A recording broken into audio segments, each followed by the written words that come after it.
Donc, bonjour à tous. Merci d'être là aujourd'hui pour cet événement lancé par le réseau Co-Travaux. Donc, on a coupé tous les micros pour un souci de confort. Et comme moi, je vous invite peut-être à couper vos caméras pendant l'atelier si jamais il y a des petits bugs. Pendant l'atelier, n'hésitez pas aussi à intervenir, à poser vos questions dans le chat. On s'est organisé avec notre équipe pour répondre aux questions, pour éviter d'en louper. Et je vous invite du coup à vous présenter dans ce chat, peut-être à dire d'où vous venez, de quelle structure, quelle est votre fonction. Comme ça nous permettra d'avoir une vue d'ensemble sur les personnes présentes aujourd'hui.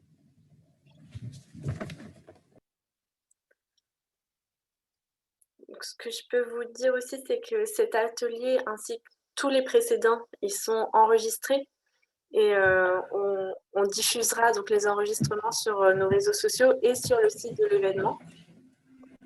Donc aujourd'hui, nous sommes sur l'atelier 5, qui est le dernier atelier de cet événement, donc qui est comment stimuler l'engagement des jeunes de quelques mois à 1 an. Au sein du réseau Co-Travaux, il y a une pluralité de manières d'aborder et de proposer du volontariat de longue durée. Et présente aussi pour cet événement, c'est la plateforme France Volontaire qui a été là lors de l'atelier 2 pour ceux qui étaient présents. Donc cette plateforme France Volontaire est présente avec nous sur cet événement et elle ouvre vers des possibilités de formes de volontariat longue durée encore autres de ce qui peut être proposé dans le réseau Co-Travaux. Donc, pour tous ces ateliers, on a choisi des thématiques qui nous rassemblent. Et en fait, dans les ateliers, on vous présente donc plusieurs exemples de ce qui existe dans notre réseau et au sein de la plateforme France Volontaire pour vous donner des outils, vous informer, vous donner envie d'appliquer ces exemples et aussi de les proposer aux jeunes. Donc, en ce qui concerne les volontariats longue durée, il existe donc différents cadres, peut-être certains que vous connaissez déjà, comme le service civique, le corps européen de solidarité ou encore le volontariat de solidarité internationale. Donc le réseau et la plateforme France Volontaire en fait préparent et accompagnent les jeunes pour réaliser un engagement de citoyenneté sur une longue durée. Et dans cet atelier, ce qu'on va faire, c'est vous montrer des exemples de comment stimuler l'engagement de ces jeunes, comment leur donner envie, comment leur faire découvrir ce que sont tous les cadres qui peuvent exister, mais aussi comment éviter les décrochages, comment maintenir la motivation, étant donné qu'il s'agit de longue durée, et aussi comment les accompagner pour qu'ils puissent réaliser leur propre projet. Donc cet atelier il va se décomposer en 4 temps. Tout d'abord, il y aura l'association Solidarité Jeunesse qui interviendra sur les premiers pas vers l'engagement. Ensuite, il y aura les compagnons bâtisseurs qui parleront de l'accueil, le recrutement et le suivi des volontaires avec une mise en avant d'un partenariat avec le kiosque d'Unicité. Ensuite, il y aura Concordia qui vous présentera le Solidarity Project. Et enfin, il y aura la plateforme France Volontaire qui vous présentera la complémentarité des dispositifs et une logique de parcours à encourager. Donc, on va commencer par la première intervention qui est donc de Solidarité Jeunesse. Et je vais passer la parole aux intervenants pour qu'ils puissent vous présenter leur partie et pourquoi la engagement.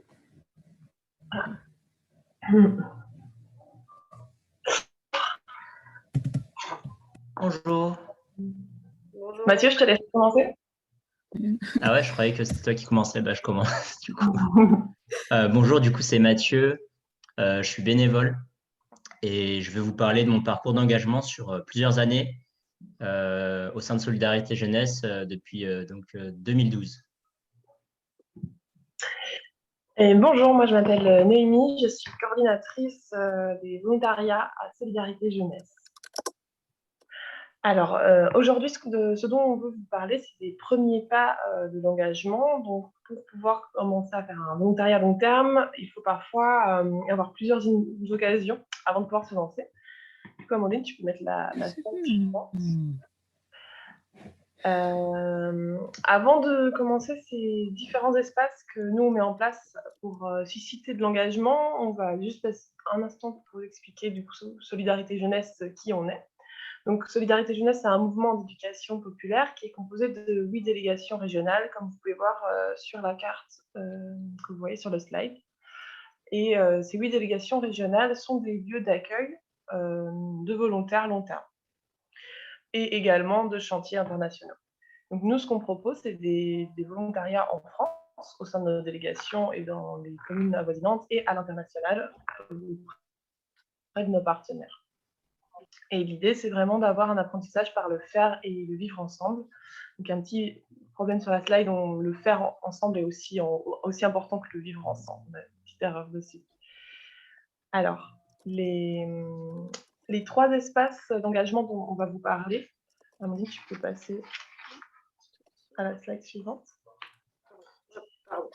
Voilà, les 3 espaces dont je vais vous parler, c'est des espaces qui permettent à la fois de susciter l'engagement, mais aussi d'éveiller une réflexion sur la thématique de l'interculturalité.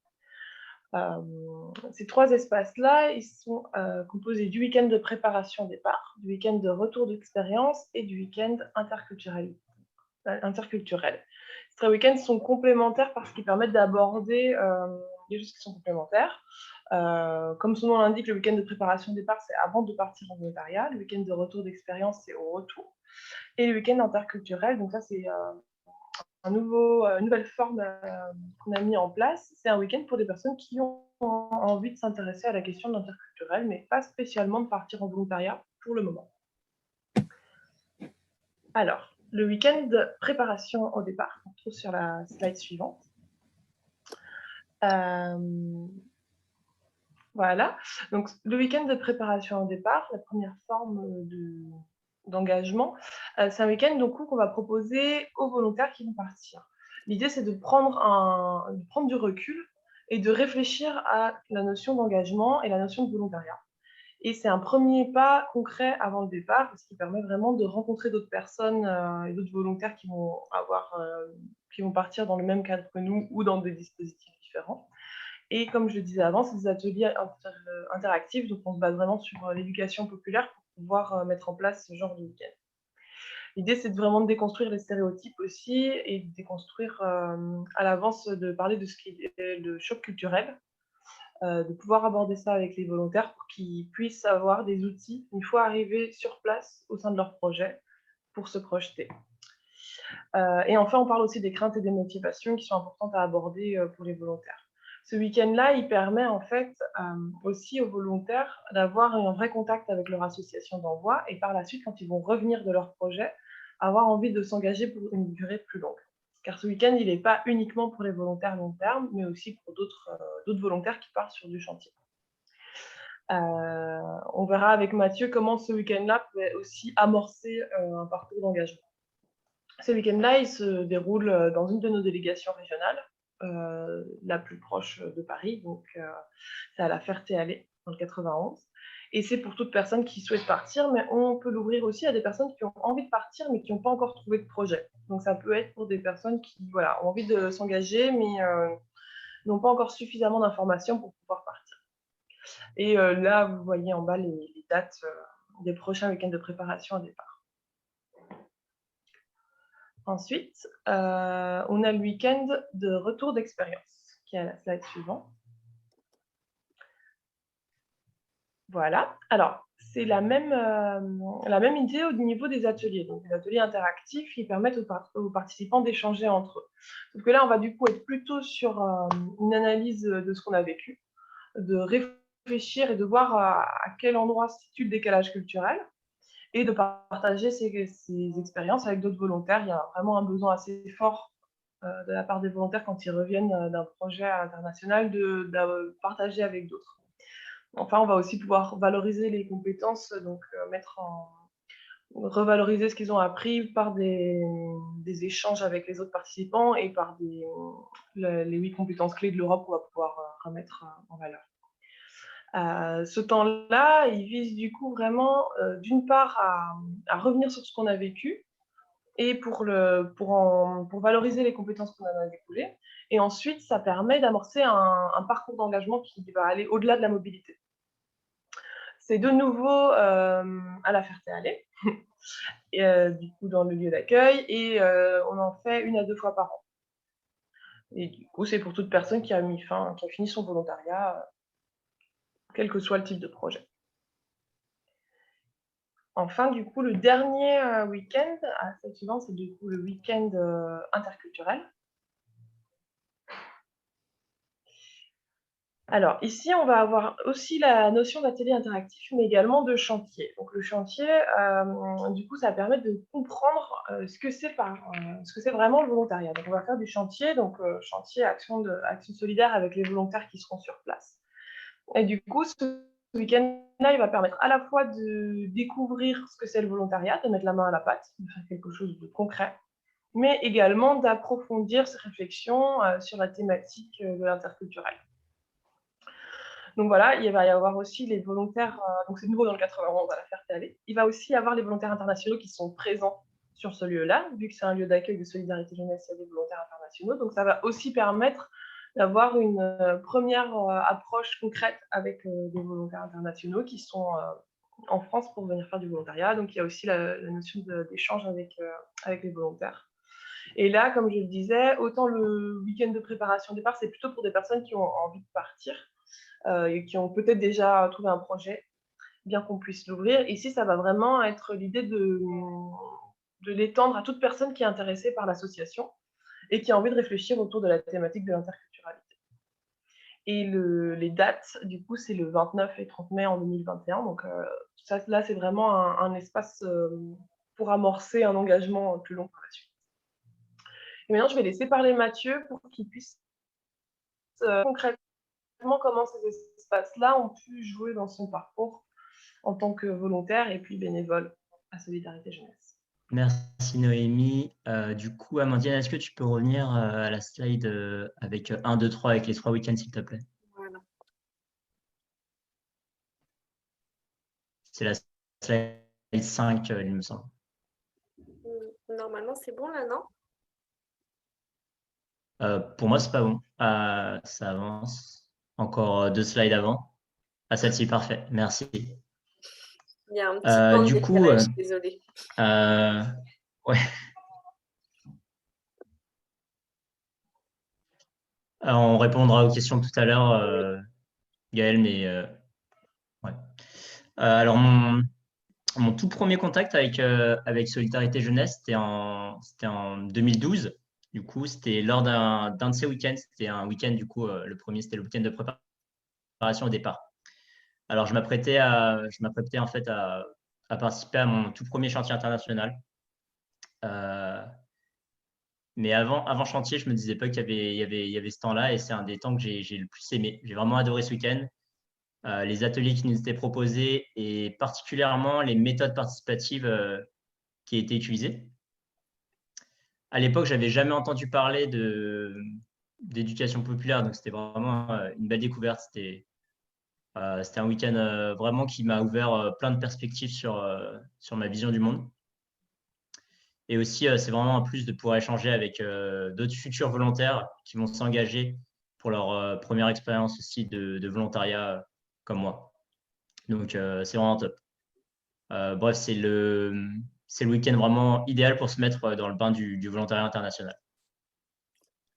Du coup, j'ai participé à mon chantier, et ensuite, à mon retour de chantier, j'ai participé au week-end du coup de retour d'expérience. Et c'est vraiment aussi un super temps d'échange parce que, comme l'a dit Noémie, c'est vraiment important de pouvoir, c'est un vrai plus de pouvoir partager en fait avec des gens qui ont vécu une expérience similaire. Ça m'a aussi permis en fait de découvrir surtout les possibilités d'engagement au sein de Solidarité Jeunesse et d'autres opportunités aussi de volontariat, notamment donc les volontariats long terme de quelques mois à 1 an. Alors, cette première en fait expérience de week-end de préparation, chantier, week-end de retour d'expérience, ça m'a donné envie de m'engager sur plusieurs années en fait, parce que j'ai vraiment aimé. Et depuis du coup 2013, je suis bénévole à Solidarité Jeunesse. J'ai participé entre-temps aussi à 2 autres chantiers et à un volontariat long terme, Corps européen de solidarité. Donc bénévole notamment en tant que d'ailleurs facilitateur lors de ces week-ends.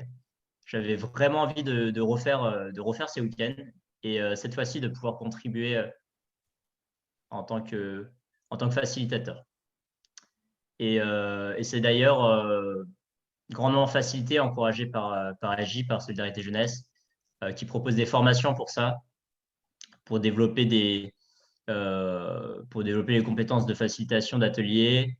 Et ça m'a permis en fait d'être plus confiant, plus à l'aise assez rapidement, notamment pour favoriser l'échange entre les participants. Alors,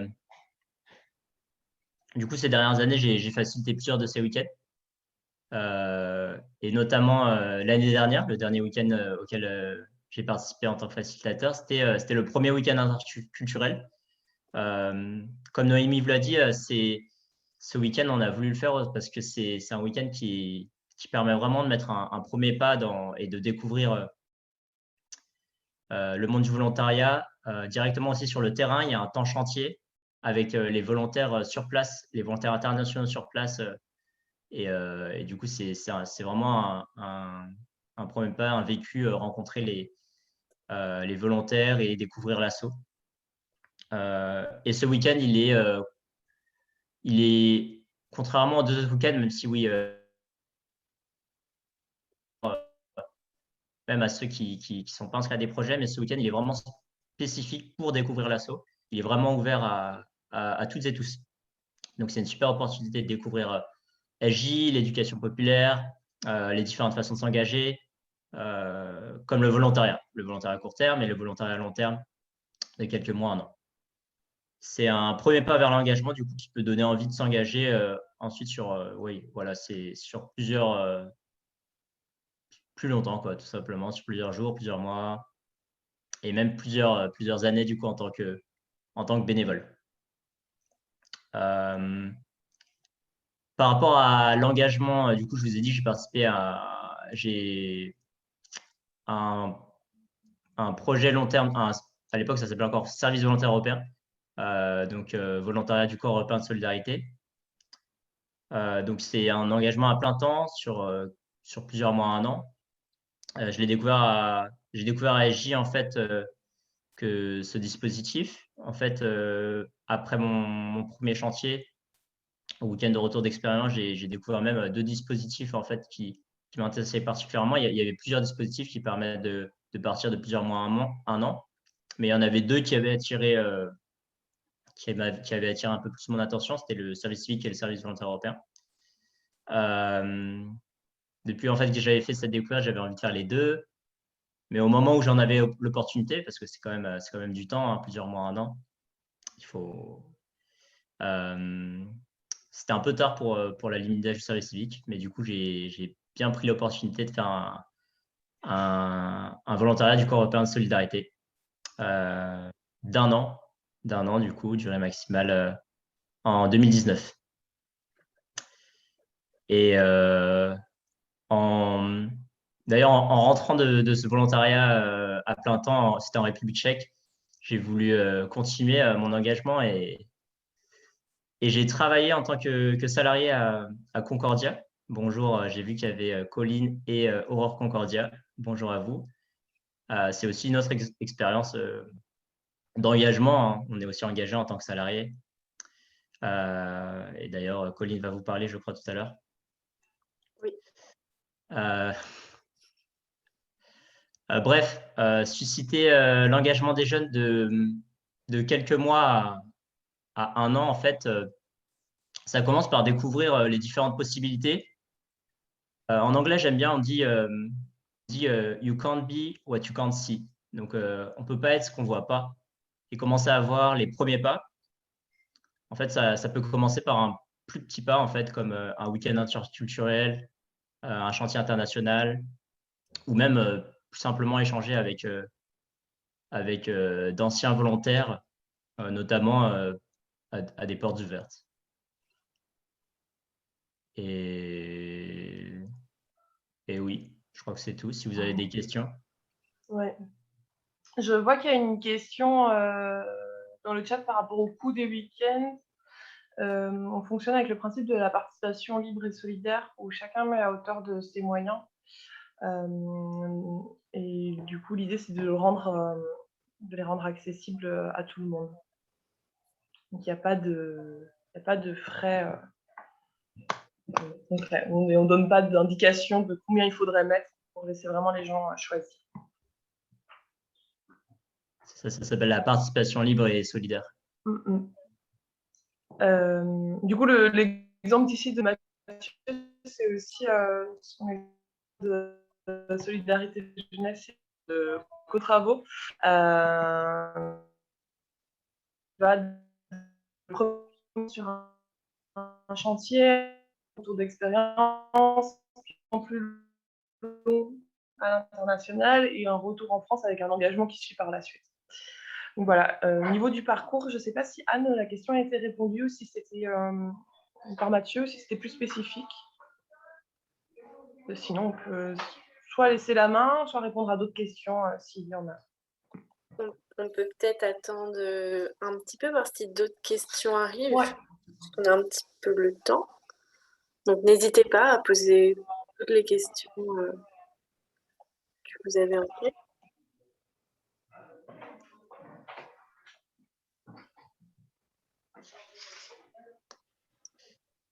La tranche d'âge pour les week-ends ou pour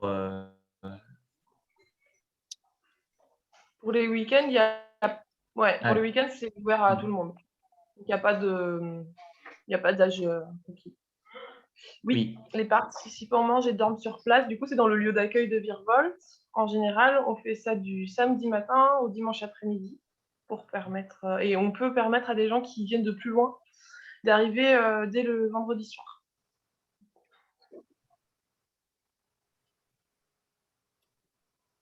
Et la nourriture, elle est aussi préparée avec les volontaires internationaux.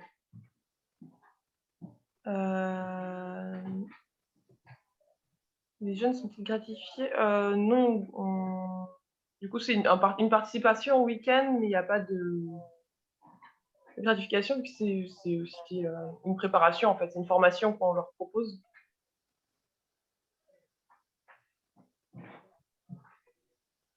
D'ailleurs, par rapport aux participants qui dorment et mangent sur place, ils peuvent aussi, un des chantiers, ça peut être qu'ils peuvent aussi participer à la cuisine, qui fait partie de la vie d'un chantier. Au niveau de l'hébergement, du coup, c'est dans la Ferté-Alais, notre délégation, c'est aussi un camping. Du coup, on met à disposition des tentes et des yourtes. Alors, les compétences requises, si vous parlez au niveau des volontaires, on est vraiment sur une notion ouvert à tout le monde. Donc, on ne demande pas de compétences spécifiques pour partir en volontariat. En revanche, on demande à tous les participants pour des projets long terme de participer au week-end de préparation au départ parce que c'est indispensable pour nous de les préparer au choc culturel avant leur départ. Combien y a-t-il de participants pendant le week-end? Alors, ça peut varier entre 10 et 25 participants. Notamment, on fait un week-end en septembre où on combine le week-end de préparation au départ et le week-end de retour d'expérience. Et du coup, là, il y a plutôt 25 personnes. Et comme ça, il y a des échanges qui peuvent se faire entre des personnes qui étaient au week-end de préparation au départ et celles qui reviennent du week-end de retour d'expérience. On ne fait pas d'atelier linguistique lors des week-ends, étant donné que les volontaires ils vont partir dans différents pays et qui ne parlent pas spécialement la même langue. Ils ne vont pas spécialement dans le même type de projet. L'idée, c'est vraiment, on va avoir une personne qui part en France, une autre personne qui va partir au Sri Lanka pour 1 mois, une autre personne qui va partir en Inde pour 6 mois. Donc voilà. Parfois, les parents... Alors, pour les parents, ce qu'on propose aussi, c'est des soirées d'information. Donc, ces soirées d'information, d'ailleurs, on va en avoir une la semaine prochaine, jeudi 11. Donc, vous pouvez nous contacter pour pouvoir participer et les parents peuvent également participer aux soirées d'information et ça peut les permettre de les rassurer. Parce qu'alors, on explique un petit peu comment nous, on fonctionne, nos partenariats, etc. Pour les frais de déplacement pour se rendre au week-end, on n'a pas de prise en charge. Donc, effectivement, c'est aux jeunes de prendre en charge les billets pour venir.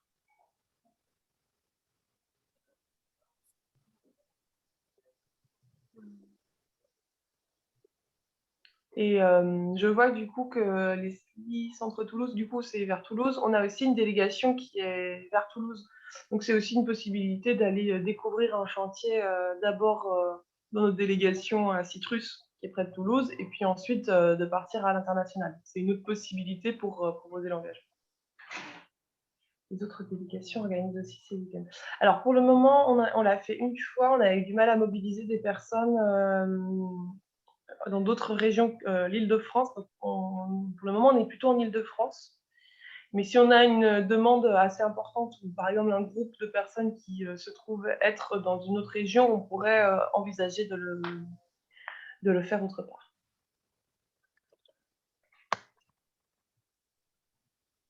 Peut-on participer un week-end en tant que professionnel?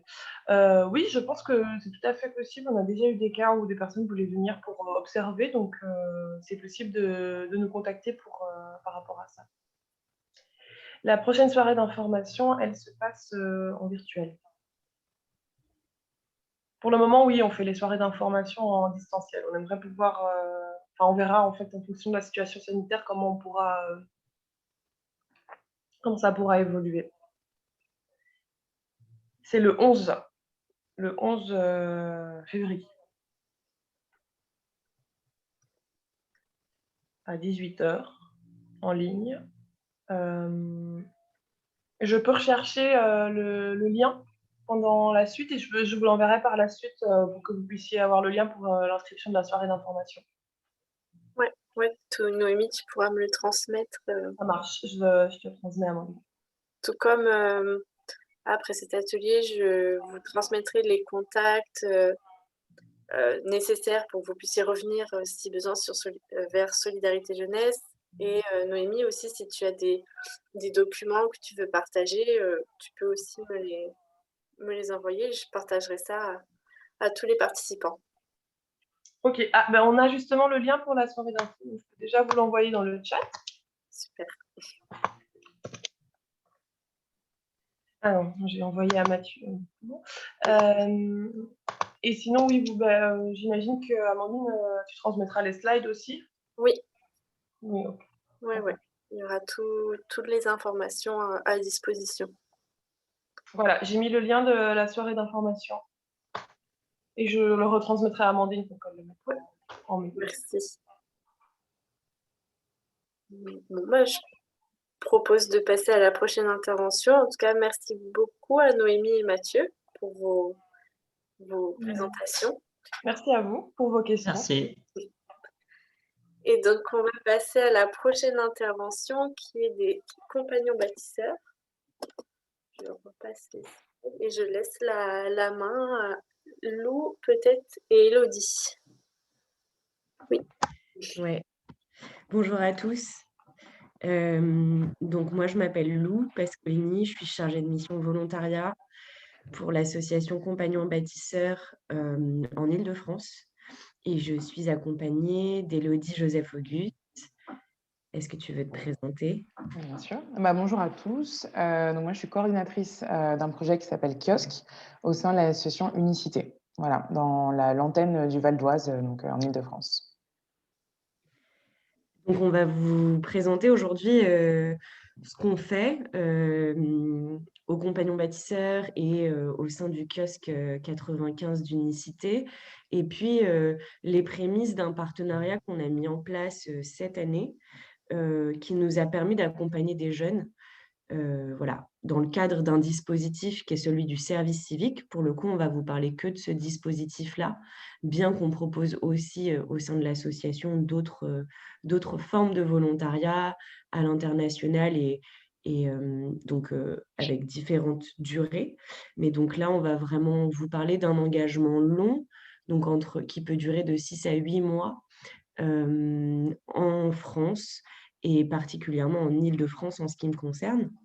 Donc, pour revenir un petit peu sur historiquement le mouvement des compagnons bâtisseurs, donc déjà, il faut savoir que c'est un réseau national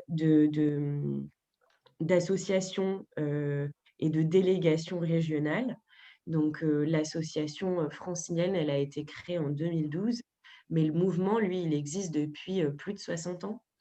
Donc le siège national est à Rennes et s'occupe de mettre en réseau toutes ces associations qui sont indépendantes, mais on peut compter du coup au sein du réseau à peu près 200 à 250 volontaires accueillis chaque année et 300 salariés. Voilà, donc l'objectif de cette association, c'est d'accompagner des personnes fragiles dans la rénovation ou la construction de logements. En Île-de-France, ça se traduit par une implantation locale dans des quartiers prioritaires de la politique de la ville, un peu partout en Île-de-France sur différents départements, notamment à travers l'ouverture de lieux d'accueil qui sont des ateliers de bricolage solidaire dans lesquels on accueille du public, et la réalisation de chantiers d'auto-réhabilitation accompagnés. Donc, on va chez les personnes pour réaliser des chantiers, souvent d'entretien locatif, où on met au cœur du projet de chantier le ménage qui fait appel à nous, la famille ou la personne qui a envie de réaliser des travaux dans son logement. Donc, c'est comme Solidarité Jeunesse et comme, je pense, toutes les associations du réseau Co-Travaux, une association d'éducation populaire, où le travail qu'on fait pour accompagner des jeunes est très important, prend une place très importante dans le mouvement. Donc, notamment aux compagnons bâtisseurs, en tout cas, les jeunes sont impliqués dans une dynamique qui est humainement riche et émancipatrice. L'objectif étant de favoriser les rencontres entre les volontaires d'horizons différents, mais aussi entre les volontaires et les bénévoles, les volontaires et les salariés. Donc voilà, c'est cette mixité qui permet aussi le développement personnel des volontaires qui s'engagent avec nous. Voilà. Élodie, est-ce que tu veux du coup présenter le kiosque sur la slide suivante? Voilà, alors du coup, très rapidement, je disais que le kiosque, c'est un projet de l'association Unicité, qui est une association de mobilisation de jeunesse, la jeunesse en volontariat depuis les années 90, et puis plus spécifiquement en service civique depuis du coup 2010, la création du dispositif national. Donc, qui mobilise des jeunes autour justement des projets très similaires à ceux évoqués par Lou, enfin des thématiques, comme justement des groupes travaillant sur la mixité, avec une forte propension, enfin une accentuation sur l'aspect d'éducation populaire, de développement de compétences, d'accueil de jeunes au parcours très différents, bienveillants et tutorés. Et à côté de ça, donc ça c'est le cœur de l'association Unicité, à côté de ça, les associations aussi travaillent à développer le service civique en général dans des structures autres, que ce soit des structures institutionnelles, mais aussi des structures associatives. Et c'est dans ce cadre-là qu'a été inventé le projet Kiosque, comme vous le voyez, qui est répandu un peu partout en France. Il y en a 23 en France depuis l'année dernière, dont l'idée est d'accompagner les jeunes et les associations qui résident ou qui œuvrent en quartier prioritaire de la ville, donc on va dire de façon schématique des milieux populaires, vers le service civique. À partir du constat qu'il y avait très peu de jeunes qui résidaient en quartier prioritaire qui effectuaient des missions de service civique et qui avaient un gros défaut d'information sur l'accessibilité du service civique, sur son existence, sur les opportunités qu'elle pouvait représenter à la fois pour les jeunes, mais aussi pour les associations qui œuvrent dans les quartiers prioritaires. Donc l'idée, c'est d'aller à la rencontre des jeunes, des assos, etc., de leur parler du service civique, les informer, premièrement, et ensuite de les accompagner s'ils sont intéressés. Et ça peut prendre des formes tout à fait personnalisées. Donc, ça peut être travailler avec eux justement sur la notion d'engagement pour des jeunes qui parfois n'y ont jamais pensé, du fait de leur âge, de parcours différents, etc. Ou leur donner des dimensions différentes de l'engagement qu'ils connaissent peut-être dans leur vie à d'autres niveaux. Et puis à un niveau plus technique, leur faire rencontrer des associations qui recrutent. Et c'est là qu'est né un peu le partenariat avec les compagnons bâtisseurs, les préparer aux entretiens, les aider à rechercher, aussi à définir ce qui leur plairait faire, vu que les missions de service civique ont des thèmes très, très, très multiples et aussi nombreux que le nombre d'associations qui s'y engagent. Donc, c'est aussi définir avec le jeune ce qu'il aimerait faire plus tard, dans quoi il aimerait s'engager, et essayer de lui ouvrir aussi un peu l'esprit pour découvrir peut-être des domaines qu'il n'a jamais connus avant. Voilà. Et donc, je pense que dans le cours de cette présentation, on va vous montrer à quel niveau, justement, on peut développer ce partenariat, et on accompagne les structures aussi qui, du coup, développaient déjà le service civique pour favoriser l'accessibilité à tous les jeunes. Ouais, donc effectivement, ça démarre assez tôt, ce partenariat entre le kiosque et les compagnons bâtisseurs, comme il pourrait s'effectuer avec d'autres associations. Nous, pour le coup, au sein de l'association régionale, on accueille une vingtaine, voire une trentaine de jeunes par an sur tous les territoires que vous voyez affichés sur la slide. Donc, à la fois dans le 78, le 95, le 93, le 94 et Paris intramuros. Donc, ça fait vraiment une grande diversité de territoires. On est sur tous ces territoires très en lien avec les missions locales, les services jeunesse communaux de toutes les communes dans lesquelles on est installé localement. Mais le fait d'être en partenariat avec le kiosque permet justement ce que vient d'expliquer Élodie, c'est-à-dire que le volontaire, avant de s'adresser directement à l'association, s'adresse à plusieurs personnes, des animateurs et des animatrices, des coordinateurs qui démystifient un petit peu ce truc bizarre qu'est le service civique et du coup nous orientent des personnes voilà, au profil très, très varié. Donc, ce qu'on a mis en place récemment, c'est déjà des séances d'information. L'objectif étant déjà de pouvoir le faire, et c'est pratique, à distance. Donc, on l'a récemment fait en visioconférence. Je pense qu'il y avait à peu près entre 5 et 8 5 et 8 jeunes, du coup, peut-être futurs volontaires, qui ont assisté à une présentation de l'association Compagnons Bâtisseurs, mais aussi d'autres associations. Et l'objectif était un petit peu pour eux de découvrir ce qui pouvait être fait et où ils souhaitaient s'engager. Par la suite, moi, j'ai pu du coup rencontrer deux de ces jeunes avec qui j'ai réalisé des entretiens. Donc là encore, j'ai pu les réaliser en visioconférence. Ce n'est pas toujours le cas, mais bon, on s'est réadapté cette année au contexte et du coup, ça marche quand même assez bien. Donc, c'est des visioconférences d'1 heure grand maximum pour présenter les enjeux là plutôt du service civique aux compagnons bâtisseurs, parce qu'on sait tous qu'on a une adaptation spécifique à chacune de nos valeurs associatives. Et donc c'est le cas c'est le moment pour présenter un petit peu ces enjeux-là. Et par la suite, le volontaire va être orienté vers l'un des ateliers de quartier qu'on anime sur le territoire francilien en fonction de la distance avec son lieu de domicile et de l'adaptation de ses envies et de ses besoins de formation aux contextes locaux. Donc, on ne va pas mener les mêmes projets sur tous les ateliers. À la Courneuve, par exemple, on va beaucoup travailler sur la valorisation des compétences des bénévoles dans les dispositifs d'insertion professionnelle, parce qu'on a un projet spécifique à ça qui s'appelle le projet Horizon.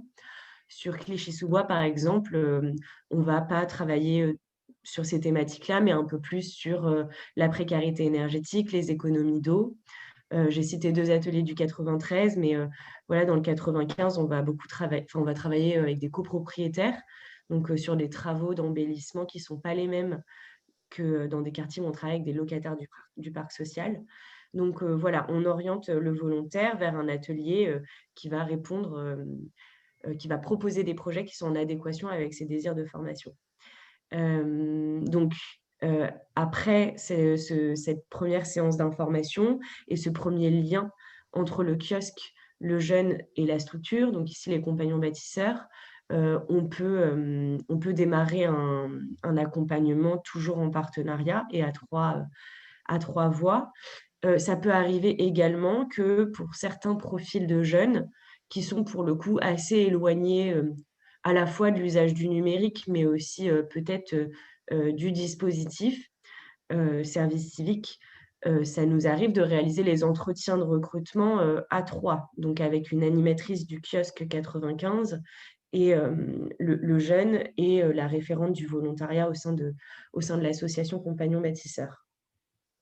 Donc voilà, dès la phase de recrutement, on est déjà dans ce partenariat et de cet accompagnement pour vraiment aller chercher des jeunes qui sont éloignés de ce dispositif habituellement. Amandine, tu peux passer à la slide suivante. Donc, on continue à suivre un petit peu le parcours des jeunes. Donc, une fois qu'ils sont recrutés, ou en tout cas qu'on a eu un premier échange avec le jeune, le kiosque et l'association, ce qu'on a l'habitude de faire, c'est de proposer une journée de bénévolat. Donc, nous, un peu comme le fait Solidarité Jeunesse, sauf que là, on est vraiment sur un engagement local. On va proposer aux jeunes d'aller visiter justement l'un de ces ateliers de quartier et de s'imprégner vraiment de la vie et du travail, de l'organisation de l'équipe locale pendant une journée. Donc voilà, il va vraiment participer au quotidien de l'atelier de quartier et pouvoir visualiser très concrètement ce qu'on a pu se dire en visioconférence ou même en présentiel, mais en tout cas sur site. C'est ça qui est important pour nous. Si tout se passe bien, donc si le volontaire décide de s'engager avec nous et qu'on estime que sa motivation et ses intérêts pour l'association sont justes, on va pouvoir lui proposer de signer un contrat de service civique. Et la première expérience qu'il va vivre avec les compagnons bâtisseurs, ce sera une semaine d'intégration. Donc c'est une semaine de chantier participatif. L'idée pour les compagnons bâtisseurs, c'est d'accueillir des volontaires par cohorte, donc souvent 2 fois par an, voire 3. C'est en général en mars et en septembre de chaque année. Et on va accueillir un groupe de 10 jeunes qui vont rejoindre l'association en même temps. Et avant d'être répartis sur ces différents sites, ils vont passer une semaine ensemble. Et donc là, on va pouvoir être amené à construire des jardinières pour un jardin partagé, repeindre les locaux d'un local associatif qui a besoin de refaire de la peinture. Vous voyez sur l'image de droite la construction d'une maquette qui permettait du coup de signaliser l'emplacement d'un nouvel atelier de quartier à Villepinte qui vient d'ouvrir auprès des habitants du quartier pour qu'il soit bien perçu par les habitants. Mais donc voilà, on va beaucoup travailler le bois et tout ça au service du développement de l'atelier de quartier, du quartier en lui-même et pour favoriser aussi la participation des habitants dans le quartier dans lequel on est implanté. Voilà. Pour ce qui est des premiers jours et des premières semaines de volontariat aux compagnons bâtisseurs. Amandine, est-ce que tu peux passer à la slide suivante pour que Élodie nous raconte un petit peu ce qui se passe après ces premières semaines? Du coup, une mission de service civique, c'est une mission tutorée. Ça veut dire qu'un jeune qui s'engage a une personne référente sur la structure, qui est une personne qui peut l'accompagner, lui donner un peu ses directives, le rassurer, discuter avec lui de comment ça se passe. Donc, c'est un engagement important puisque l'engagement service civique, c'est un engagement réciproque entre un jeune volontaire et sa structure qui s'engage aussi pour lui et l'aider un peu aussi à monter en compétences. Lou évoquait justement les parcours les parcours, pardon, les profils de certains jeunes qui sont un peu plus éloignés, qui n'ont pas forcément toujours les codes du monde associatif ou du monde professionnel, ou qui peuvent avoir des difficultés très diverses en fonction des jeunes. Les jeunes qu'on rencontre en QPV, effectivement, ont des parcours très, très, très, très, très différents. Nous, ce qu'on propose, c'est d'offrir un accompagnement un peu complémentaire. Donc, ce n'est pas se substituer au tuteur qui a cette responsabilité d'accompagnement, mais c'est justement s'assurer qu'il y ait une plus grande accessibilité au service civique, même à des jeunes qui n'ont pas forcément les profils les plus, comment dire, qui remportent le plus, qui ont un plus grand accès au service civique. Mais c'est le renforcer en proposant de les accompagner de façon complémentaire. On a des rendez-vous avec eux régulièrement, on prend des nouvelles. On aborde avec eux aussi les difficultés qu'ils peuvent avoir personnellement dans cet engagement, mais aussi on se propose en tant qu'intermédiaire s'il y a des difficultés de communication ou de compréhension de la mission, etc. Le deuxième type d'accompagnement, c'est aussi celui de l'accompagnement au projet d'avenir. Le tuteur accompagne le jeune dans sa réflexion sur ce qu'il va faire après. Et là aussi, on propose de le renforcer, d'accompagner le jeune dans sa réflexion, de l'aider à peut-être définir un peu ses objectifs et chercher des outils qui vont lui permettre d'approfondir son parcours. Et ça, pareil, on le propose de façon personnalisée, en fonction des désirs du jeune, en fonction de la structure. On se propose aussi d'être toujours en lien avec le tuteur s'il a besoin d'en discuter, un peu comme une hotline des deux côtés du jeune et du volontaire. Donc voilà, il y a des jeunes qui ne font pas appel à nous, qu'on voit peut-être 1 ou 2 fois pendant le cours du service civique. Il y en a d'autres qu'on voit régulièrement. Il y a des jeunes, on est aussi en référence avec d'autres personnes qui les suivent, que ce soit des éducateurs, des espaces emploi, etc. Donc ça peut être un accompagnement même tripartite, quadripartite, s'il le faut. On propose aussi des visites de terrain, parce qu'on se dit que ça peut être valorisant pour le jeune de montrer ce qu'il fait, ce qu'il a appris à faire pendant son service civique. Nous, ça nous permet aussi de voir, peut-être, surtout pour les jeunes qui ne sont pas forcément les plus loquaces, d'identifier un peu ce qu'ils font et de leur montrer qu'on est toujours là avec eux s'ils ont besoin. Voilà. Donc ça, c'est le travail de l'animatrice du kiosque qui reste dans un contact un peu informel aussi avec le jeune s'il en a besoin. Et puis, voilà, pour conclure justement sur ta dernière ligne sur le slide, on pense que c'est la meilleure façon aussi de rassurer les structures dans leur ouverture, dans leur recrutement. Parce qu'on sait qu'il y a beaucoup de jeunes qui veulent faire un service civique et que pour les structures, et ça demande d'être ouvert à l'idée justement d'accueillir des jeunes avec des profils complémentaires, des jeunes qui n'ont pas fait d'études ou pas. Et on se dit que voilà, justement, en assurant notre présence, ça les rassurera et ça les incitera à passer le pas et du coup, à vraiment respecter l'esprit du service civique. Oui, effectivement, Élodie, c'est vraiment là-dessus que j'avais envie de terminer aussi, c'est-à-dire que pour les compagnons bâtisseurs et pour de nombreuses associations d'éducation populaire, c'est très important d'accueillir des profils variés. Et en fait, c'est parfois compliqué quand même. Et c'est dans notre cas, vraiment grâce à ce partenariat avec le kiosque qu'on peut s'autoriser ça, avec des missions locales et aussi avec des acteurs de terrain qui sont au plus près des jeunes qui nous sont orientés. Mais je pense qu'il faut en tout cas garder en tête que ça peut être très, très intéressant de proposer le service civique à des jeunes avec qui vous avez envie de rester en contact pendant la durée du volontariat, qui est une durée assez longue, mais qui permet dans certains cas de découvrir des métiers et parfois de s'insérer professionnellement pour certains, certaines personnes qui étaient vraiment très éloignées de l'emploi auparavant.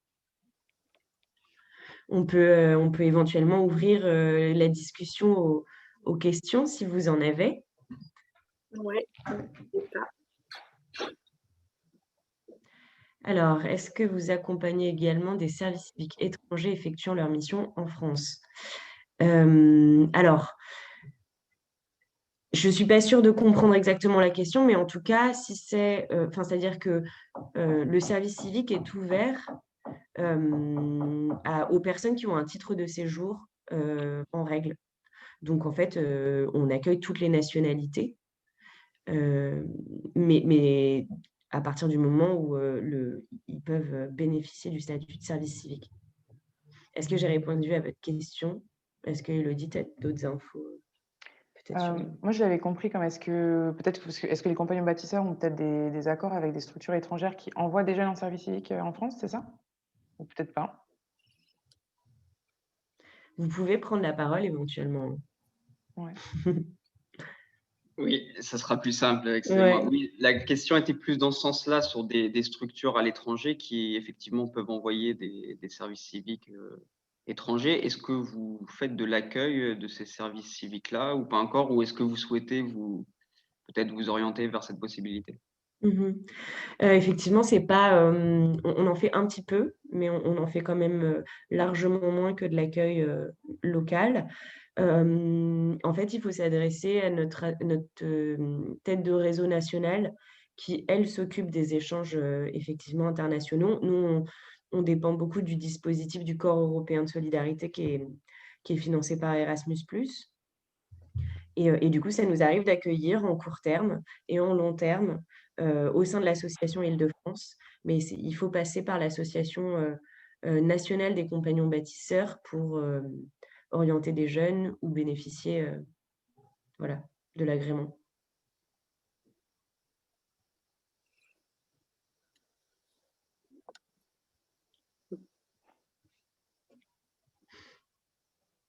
Bonjour, Emma Lugan, mission locale de Paris. Je ne sais pas si vous m'entendez. Bonjour. Donc, je suis chargée de projet engagement citoyen. Donc, je crée des projets autour du service civique et je suis les volontaires qu'on accueille sous notre agrément de manière administrative.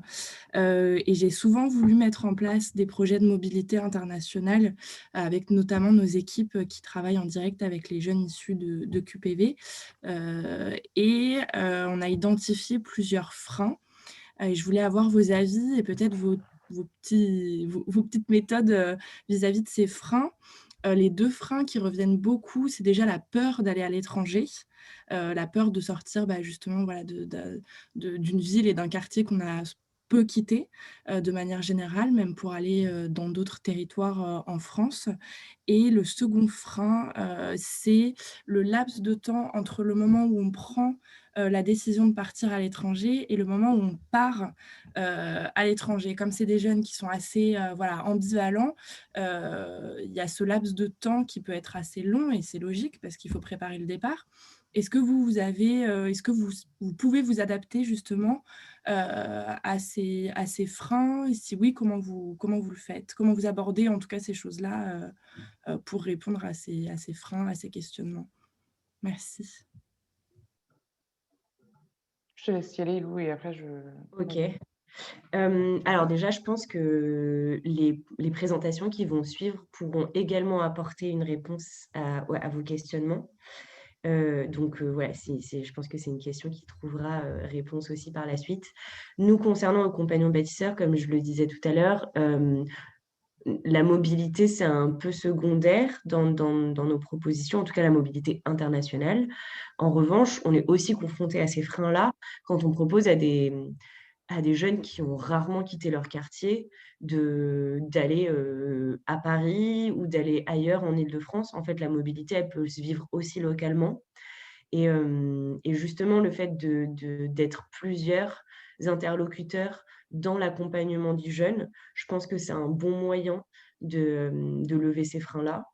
Que l'idée, c'est aussi de faire et de tester par ces week-ends, ces journées de bénévolat, d'intégration qui permettent de vivre l'expérience avant de se lancer dans un engagement plus long. Donc voilà, c'est-à-dire que là, on est là pour vous parler d'engagement long, mais en fait, ils sont toujours précédés d'une première expérience, d'un premier test. Et donc, c'est important de penser à ces tests-là. Voilà, en tout cas pour ce qui est de notre expérience à nous.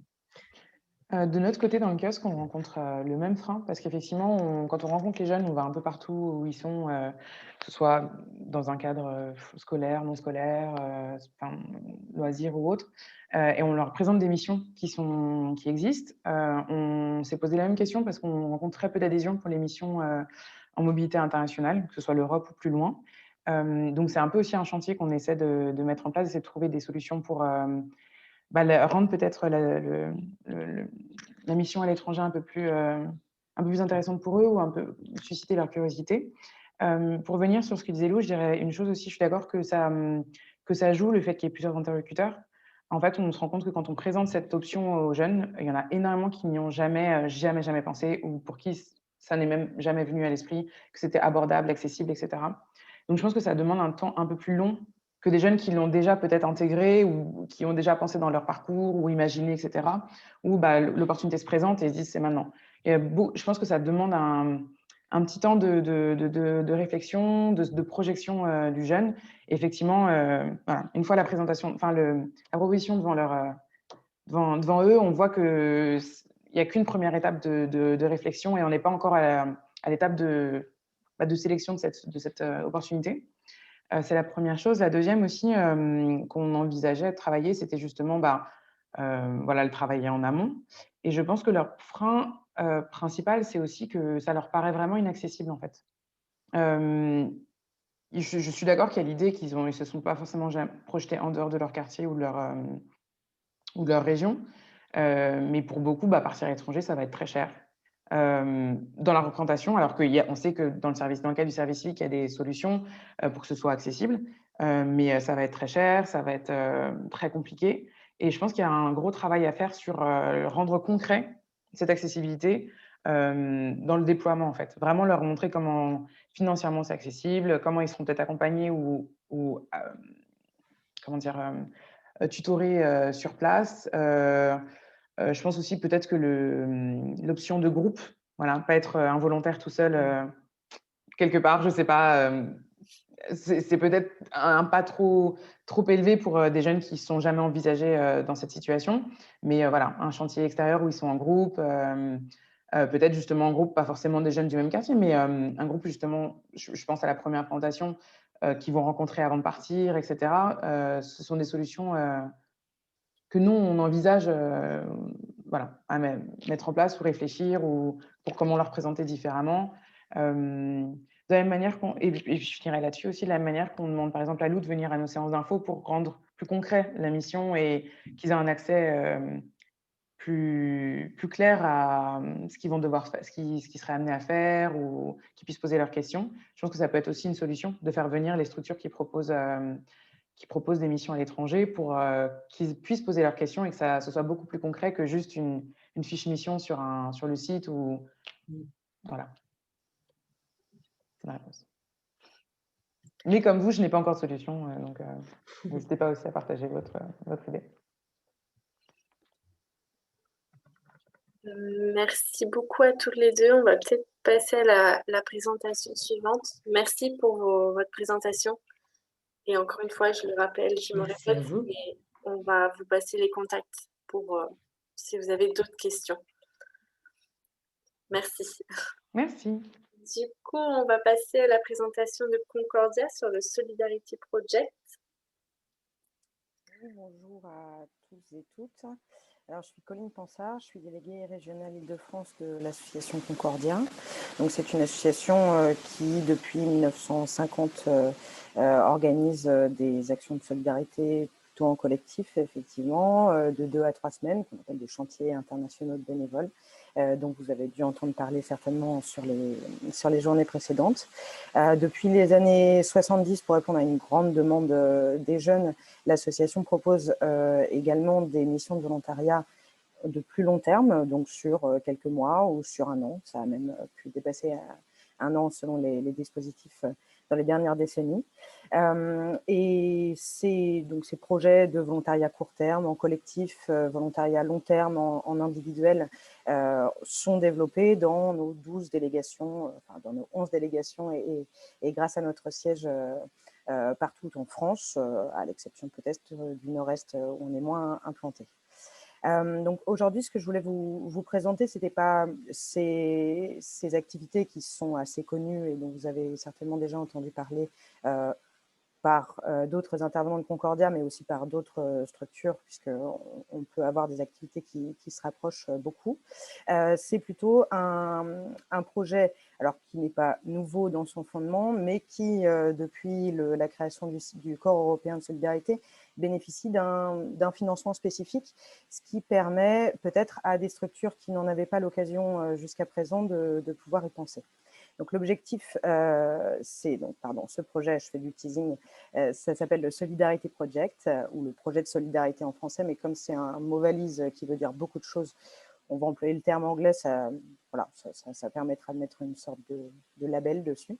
L'objectif est le même que celui d'un volontariat long terme ou d'un chantier, c'est de proposer à des jeunes et à des moins jeunes, ça dépend de ce qu'on entend par jeune, de réaliser des projets avec un impact concret sur le territoire, et là, donc sur le terrain, au sein des territoires, et au plus près de chez eux, et ça peut être extrêmement important quand justement on parle de la possibilité de proposer à des jeunes qui ne connaissent pas l'engagement, qui ont peur de la mobilité, de découvrir une première forme qui peut-être pourra leur parler davantage puisque utile pour le territoire dans lequel ils vivent au quotidien, dans lequel leurs familles et leurs proches vivent. Donc l'intérêt de ce Solidarity Project et sa spécificité par rapport aux autres projets de chantier ou de volontariat en service civique ou encore européen de la solidarité, c'est que l'action qui va être développée lors de ce projet est inventée, conçue, organisée, mise en œuvre par un groupe de jeunes. Donc un groupe de jeunes entre 4 et 5 jeunes au minimum, 40 si on souhaite, qui vont travailler pendant entre 4 et 9 mois à réaliser, à mettre en œuvre un projet, et donc qu'on va accompagner à atteindre cet objectif. Donc, dans le cadre de cette action, l'idée est que les jeunes soient créateurs, créatrices de l'action sociale, de l'action environnementale sur le territoire. Et donc, notre ambition là-dedans, c'est que leur capacité d'agir, leur impression, leur croyance en leur capacité de devenir acteurs du territoire se matérialise par une action qu'ils vont développer eux-mêmes et soit accompagnés par des structures, les structures que vous pouvez être et nous-mêmes en tant que structure d'éducation populaire. Donc, dans ce cadre-là, l'idée est d'avoir alors des jeunes, c'est un grand mot, surtout d'axer ces projets vers des jeunes qui sont le plus éloignés des dispositifs qu'on propose. Par exemple, des jeunes qui n'iraient pas vers un engagement de 6 mois parce qu'ils ne se sentent pas prêts sur un service civique ou pour lesquels même un chantier de 2 semaines en mobilité apparaîtrait encore un peu compliqué à envisager. Donc, l'idée est d'aller vraiment vers les jeunes dits les plus en difficulté. Alors, ça peut être des jeunes de quartiers prioritaires, ça peut être aussi des jeunes de territoires très ruraux qui n'ont pas l'habitude de côtoyer ou qui n'ont pas accès aux informations sur la mobilité et sur le volontariat et l'engagement en règle générale. Donc, il y a un enjeu particulier sur le recrutement de ces jeunes, le fait qu'ils constituent un groupe, et ensuite, une fois qu'on a suscité leur intérêt, le fait qu'ils puissent effectivement penser à un projet, avoir confiance en eux individuellement et en eux dans le groupe pour développer une action qui a un impact en dehors d'eux-mêmes. Et ça, c'est très important, un impact social, un impact environnemental, un impact pour la collectivité dans laquelle ils s'inscrivent. Et donc, l'idée de notre travail, c'est de mettre en place tout ce qu'on peut faire, nous et les structures locales, pour que cet engagement ne soit pas je m'intéresse un petit peu pendant une semaine ou deux parce que c'est nouveau, parce que je rejoins des amis qui me l'ont proposé, mais que cet engagement soit pérenne, en tout cas tout au long de la mise en œuvre du projet, de sa conception à sa mise en œuvre et ensuite à son évaluation et à sa valorisation. Donc c'est sur cette méthode que je voulais insister aujourd'hui et que je voulais pouvoir vous présenter. Donc Amandine, si tu... Alors voilà, là on est sur la première étape. Merci. Donc il s'agit du recrutement des volontaires. Et ça, donc c'est l'enjeu premier pour nous. Alors, dans un premier temps, il s'agit de détecter des jeunes qui pourraient, peut-être un tout petit peu plus que les autres, avoir de l'intérêt pour ce type de projet. Là, on va s'appuyer, ça nous paraît essentiel, nécessaire, puisque nous agissons, les délégations de Concordia agissent au niveau régional. On a une implantation locale, évidemment, autour de notre structure, là où sont implantés nos locaux, mais il est nécessaire pour nous d'agir avec les structures qui sont au quotidien avec les jeunes. Donc, des services jeunesse, des clubs de prévention, des maisons d'éducation à caractère social et toute autre structure qui va pouvoir détecter chez un ou deux ou trois jeunes l'envie de réaliser quelque chose. Que ce soit un petit peu élaboré, un petit peu décrit par ces jeunes, ou simplement que ça a été repéré un petit peu en amont, un tel ou une telle pourrait avoir envie de développer quelque chose sur quelques mois, voilà, jusqu'à 6, 9 mois, parfois 12, en fonction de la nature de projet. Ensuite, grâce à ce groupe de jeunes, donc évidemment, nous intervenons, nous présentons à ces jeunes avec la structure locale, nous leur expliquons le projet, et grâce à eux, l'idée est que ces jeunes-là puissent ensuite aller expliquer à d'autres, peut-être des copains, peut-être de la famille, peut-être des collègues de classe ou d'autres étudiants avec lesquels ils pourraient être, d'expliquer le projet. On sait que un engouement se partage davantage s'il est transmis de pair à pair. Et c'est vraiment là-dessus qu'on veut insister. L'enjeu étant d'avoir un groupe de 5 jeunes. Donc, ça n'est pas une ambition immense voilà, en matière de groupe, mais d'avoir un socle constitué au départ qui va donc être le noyau de l'action et auquel on va pouvoir proposer donc, la suite du parcours, la formation et l'accompagnement. Donc, Amandine, si tu peux passer à la slide suivante. Merci. Hop. Alors, c'est l'étape 2, pardon. Une fois qu'on a un groupe de jeunes, comment susciter chez eux l'engagement et l'envie de réaliser une action. Donc, on peut avoir, et ils peuvent avoir, parce que ça peut être une façon de faire assez commune, l'habitude qu'on leur propose des actions, l'habitude qu'on leur propose une liste de tâches ou de missions à réaliser. Et pour certains et certaines d'entre eux, ça va bloquer à un moment. L'idée pour nous, dans ce type de projet, qui est assez spécifique, c'est justement de créer chez eux l'envie de continuer parce qu'ils sont décideurs, parce qu'ils sont à l'initiative de l'organisation de leur projet. Et donc, c'est là qu'on va mettre en place un certain nombre d'ateliers au sein de la structure, au plus près de chez eux, et avec la possibilité, évidemment, d'aller en week-end et peut-être en semaine d'ateliers par la suite. Mais donc, de mettre en place avec eux les modes d'organisation à l'intérieur du groupe, les modes de décision également, et là, on va leur présenter différents types de décisions. Est-ce qu'on est sur un vote majoritaire? Est-ce qu'on est plutôt dans l'écoute des points d'achoppement de chacun et de chacune? Ils vont également pouvoir déterminer le calendrier d'action.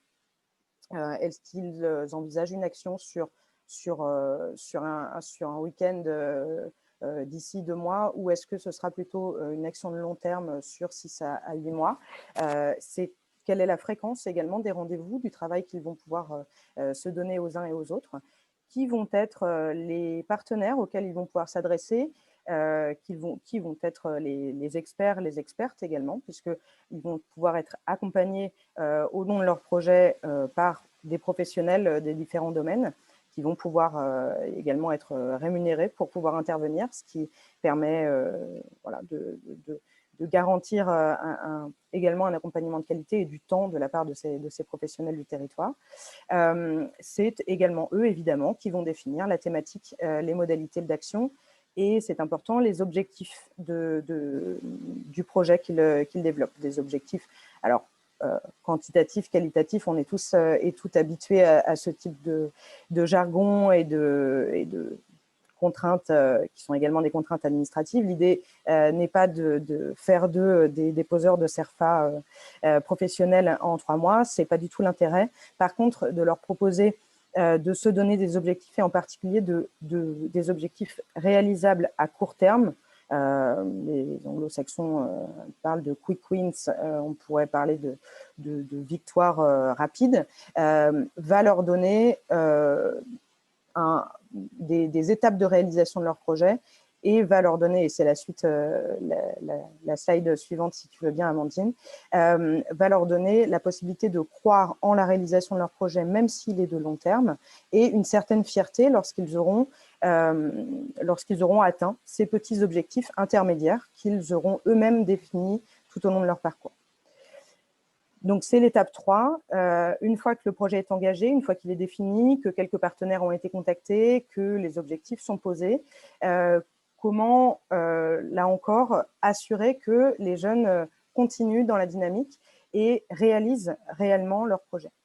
Et donc là, on va avoir un travail à la fois collectif et individuel. Dans le travail individuel, on va proposer à partir de là, donc à partir du moment où on est à peu près assuré de la possibilité de mise en place du projet, on peut proposer à certains d'entre eux de s'investir dans une mission dite de service civique s'ils ont besoin donc d'un certain nombre de temps dans leur vie et s'ils en ont évidemment la possibilité.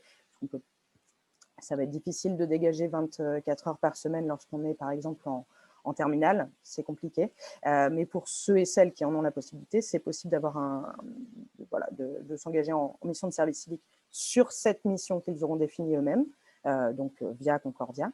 Et pour tout le monde, en service civique ou pas, l'enjeu est d'avoir un accompagnement individuel de chaque jeune, qu'ils trouvent donc leur intérêt dans le travail en collectif et qu'ils trouvent leur intérêt par la reconnaissance d'eux-mêmes et de leur projet d'avenir.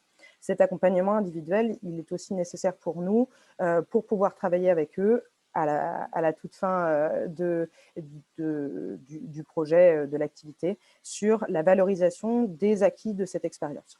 Donc, un accompagnement individuel qui est réalisé par une salariée de Concordia, et puis un accompagnement collectif. Donc, d'abord, grâce à une formation préalable, et puis ensuite différents temps de formation sur comment je monte un budget, comment je communique sur mon projet, quel type de partenaire je vais pouvoir solliciter. Également des formations sur les connaissances. Est-ce que si je m'intéresse à la question de l'environnement en ville, il m'est nécessaire de contacter la mairie? Est-ce que l'État a quelque chose à voir avec l'espace vert ou le parc que je veux revitaliser? Ça, ce sont des connaissances que tous les jeunes n'ont pas et ça peut être important lorsqu'on développe un projet. On pense également que c'est extrêmement important quand on veut être un citoyen averti. En fait, si on a le droit de vote, c'est bien de savoir pourquoi, pour quel type de compétences on vote à chaque fois. Et donc, pour éviter de grands mélanges systématiques c'est la faute à l'Europe, c'est la faute à l'État, c'est la faute à la ville. Quand on est en connaissance de qui prend les décisions sur quoi, on est un citoyen plus informé et donc on peut faire des choix plus précis. Ensuite, donc cet accompagnement collectif, il est accompagné également d'une aide sur la recherche d'expertes sur différents domaines. On a des jeunes qui ont travaillé sur la précarité menstruelle des femmes dans le 93, par exemple, des femmes sans abri. Évidemment, il est important d'aller travailler avec les structures qui travaillent déjà sur ces domaines-là pour pouvoir proposer une action qui a un réel impact, qui est complémentaire à celle qui se développe déjà. Et là, on va aider les jeunes à aller trouver les experts, les expertes sur les différents domaines. Et donc, on va plus généralement accompagner le groupe dans la mise en place de leur réflexion et ensuite sur la partie opérationnelle. Je te laisse passer à la slide suivante si tu veux bien. Ah oui, alors tu peux passer celle-ci, pardon, qui en fait est une redite de celle d'avant. Donc, on est là à l'étape 4, l'étape où le projet est mis en place. Et ça peut être un projet qui se développe tous les samedis, par exemple, ou tous les mercredis, ou tous les soirs, si c'est l'accompagnement scolaire, par exemple. Ça peut être un projet one-shot. Donc, ça, on va le développer avec les jeunes tout au long de leur parcours, en amont et lors de la mise en œuvre. Et ensuite, on va passer donc à l'étape 4, qui est l'étape de la valorisation de l'engagement par l'évaluation. Donc, l'évaluation de l'impact du projet sur le territoire et l'évaluation de l'impact du projet pour les jeunes en individuel. Alors, pour l'évaluation du projet sur le territoire, il y a, j'en ai parlé, les objectifs qu'ils se sont donnés eux-mêmes, mais on trouve également qu'il est extrêmement important pour un groupe de jeunes, et en particulier des jeunes qui n'ont pas l'habitude de se saisir des outils de démocratie locale, de fréquenter les groupes, de suivre les informations sur la vie sociale locale. Il est très important qu'ils puissent à ce moment-là, et même parfois en amont en fonction de la temporalité du projet, avoir un contact justement avec ceux et celles qui peuvent être pensés comme les décideurs, les décideuses. Et donc, d'avoir un contact, par exemple, avec les élus d'une commune, avec les responsables associatifs, les responsables administratifs, également qui travaillent sur la thématique dans laquelle s'inscrit le projet. C'est extrêmement important pour les jeunes, et c'est aussi extrêmement important pour le projet lui-même, puisque ce contact va donner lieu à une reconnaissance également médiatique sur une diffusion, une communication autour du projet qui le fera connaître de la population locale et donc lui donnera, dans l'idée, un impact supérieur, un nombre de bénéficiaires plus important. Ensuite, donc l'évaluation de l'impact pour l'expérience des jeunes. Là, ça se travaille depuis le début. Donc, on a parlé de l'accompagnement individuel. Nous avons des outils, on pense en particulier à un outil qui a été développé grâce à l'Office franco-allemand pour la jeunesse et Erasmus, qui s'appelle Aki, qui va travailler beaucoup sur les soft skills, donc les compétences transversales en matière de connaissances, mais surtout en matière de savoir-faire et savoir-être. Et donc, savoir-être dans un cadre, alors professionnel, ce n'est pas le bon terme, professionnalisant, pourquoi pas, mais surtout en matière de développement personnel, de prise de confiance en soi, d'organisation, d'autonomie, de travail en équipe. Et donc, tous ces enjeux, toutes ces compétences qui, tout au long du projet, vont être développées par les jeunes, elles vont être travailler donc en individuel avec la chargée d'accompagnement de Concordia, et elles vont être posées sur le papier de manière à ce que les jeunes puissent ensuite s'en saisir et peut-être également les valoriser dans la suite de leur parcours lorsqu'ils chercheront une formation, lorsqu'ils chercheront un emploi, mais aussi dans le cadre de leurs investissements futurs, de leurs engagements futurs, dans le cadre associatif ou simplement sociaux. Et étape 5, renouveler l'engagement et s'aimer l'idée d'agir. Ces jeunes ont été formés pendant 9 mois et par la réalisation de l'action, donc formés en faisant. L'enjeu pour nous est aussi qu'ils puissent continuer ce travail de communication, de valorisation de pair à pair. Et donc là, on leur proposera à l'issue de ce parcours une formation spécifique à la valorisation, à la prise de parole en public, à la prise de parole devant un groupe, à l'explication de leur parcours, de leur expérience, de leurs acquis également, pour pouvoir les présenter face à un groupe de jeunes, mais aussi face à ces fameux décideurs, décideuses dont on parlait précédemment.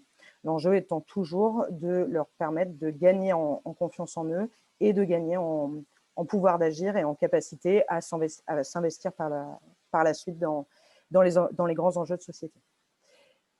C'est la fin de la présentation. Si vous avez des questions, n'hésitez pas, j'essaierai d'y répondre. Du coup, je vois qu'il y en a une. Je ne sais pas si tu... Oui, tu les vois. Alors, ça s'appelle Aki.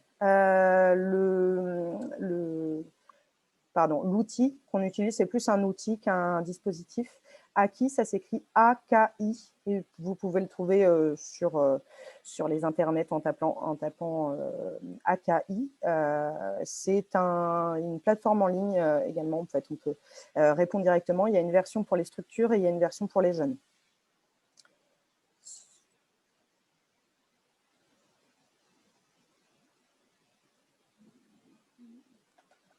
comme ça.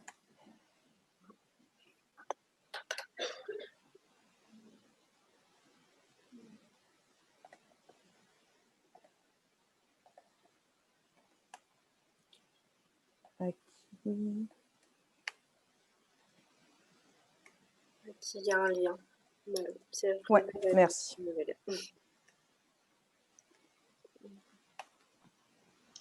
Moi, j'avais une petite question. Oui. Vous disiez, par exemple, que si un jeune développe un projet qu'il aimerait concrétiser sous forme de service civique, ça veut dire que ça peut être à n'importe quelle période de l'année, il n'y a pas besoin... Voilà, il suffit qu'il ait commencé avec vous et puis on peut démarrer une mission de service civique C'est à ce ça. moment-là. Ok. En fait, on appuie ce type d'accompagnement sur donc le dispositif Solidarity Project, qui est intégré au corps européen de la solidarité et qui a pour spécificité de permettre à des jeunes de déposer eux-mêmes des projets sans avoir besoin d'être montés en association. Donc, ils peuvent, en tant que collectif, déposer des projets. Ces projets, donc en gros, on parle d'un mois pour que soit conçu le projet, inventé le projet, rédiger le projet, s'il souhaite donc déposer une demande de subvention. Ensuite, il faut 3 mois à l'agence européenne pour pouvoir valider ou non la demande de subvention. Et c'est lorsque ce projet est donc conçu et validé que là, on sait qu'on va pouvoir le mettre en œuvre. Et c'est donc à partir de là que le service civique pourrait commencer. Mais ça peut avoir lieu tout au long de l'année. Ce n'est pas un problème pour Concordia qui accompagne déjà des jeunes tout au long de l'année. Ok. Et désolée si vous l'avez précisé, je n'ai pas entendu. Est-ce que c'est toujours collectif? Parce que ça peut être à titre individuel. La mise en place la définition, la conception, la mise en place du projet est toujours collective sur un petit groupe, donc 4-5 jeunes. Et ensuite, le service civique, un seul de ces jeunes ou une seule peut être en service civique. Si les autres ne peuvent pas parce que ne disposent pas d'assez de temps, par exemple, ou qu'ils ont déjà fait un service civique, ce qui est tout à fait possible aussi, à ce moment-là, ça peut être un seul jeune pour lequel ce serait intéressant, nécessaire d'être sous accompagnement service civique. Ok, merci.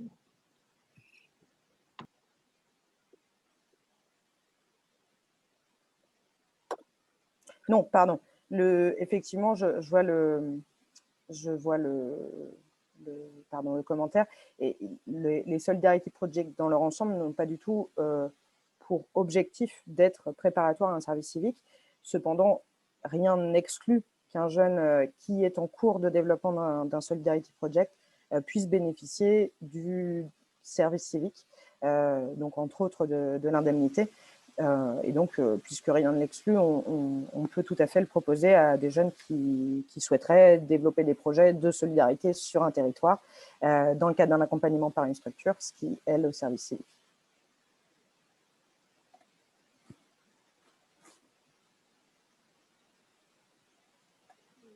Peut-être on peut encore laisser la parole pour une dernière question. La parole ou à l'écrit, comme vous souhaitez. Je vais juste préciser quelque chose. Donc, je parlais de demande de subvention. On a un taux de réussite aux demandes de subvention qui est de 100% jusqu'à présent. Et les jeunes bénéficient, alors ça n'est pas, donc le service civique par exemple permet aux jeunes d'avoir une indemnité personnelle. Là, il s'agit donc sur l'accompagnement Solidarity Project d'une aide au montage du projet qui est de l'ordre de 500 € par mois pour le projet. Pardon ? Oui, 3 jours, je suppose. Qui est de l'ordre de 500 € par mois pour le projet pendant 6 mois.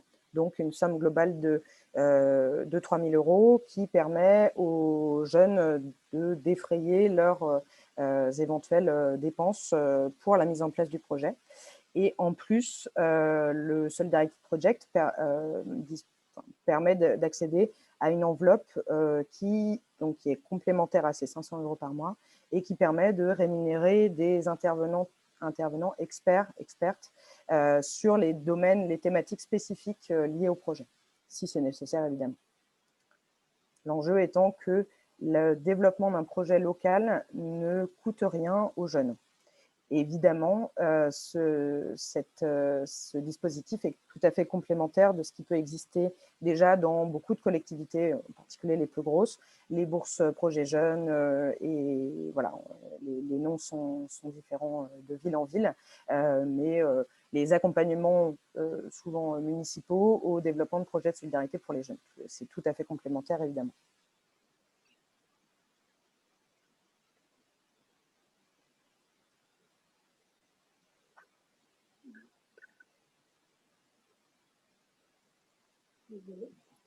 Eh ben, merci beaucoup, Colline, pour ta présentation et pour les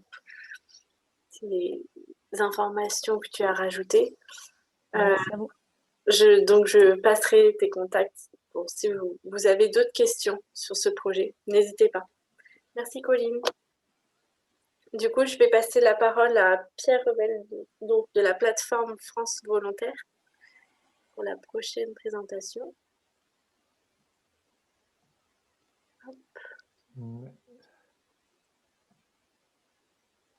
Merci, à nouveau bonjour à toutes et à tous.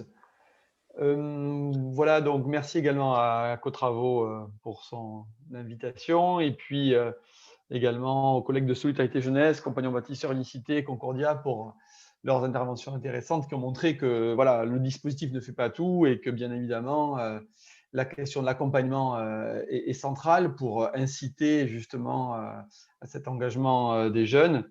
Et je vais essayer effectivement de poursuivre dans cette voie pour montrer effectivement l'importance voilà, de la construction de parcours. Je n'interviendrai pas seul, je vais donner, après quelques premières présentations de ma part, la parole à Maxime Donneau, qui est volontaire actuellement en Tunisie. Il présentera lui-même son parcours.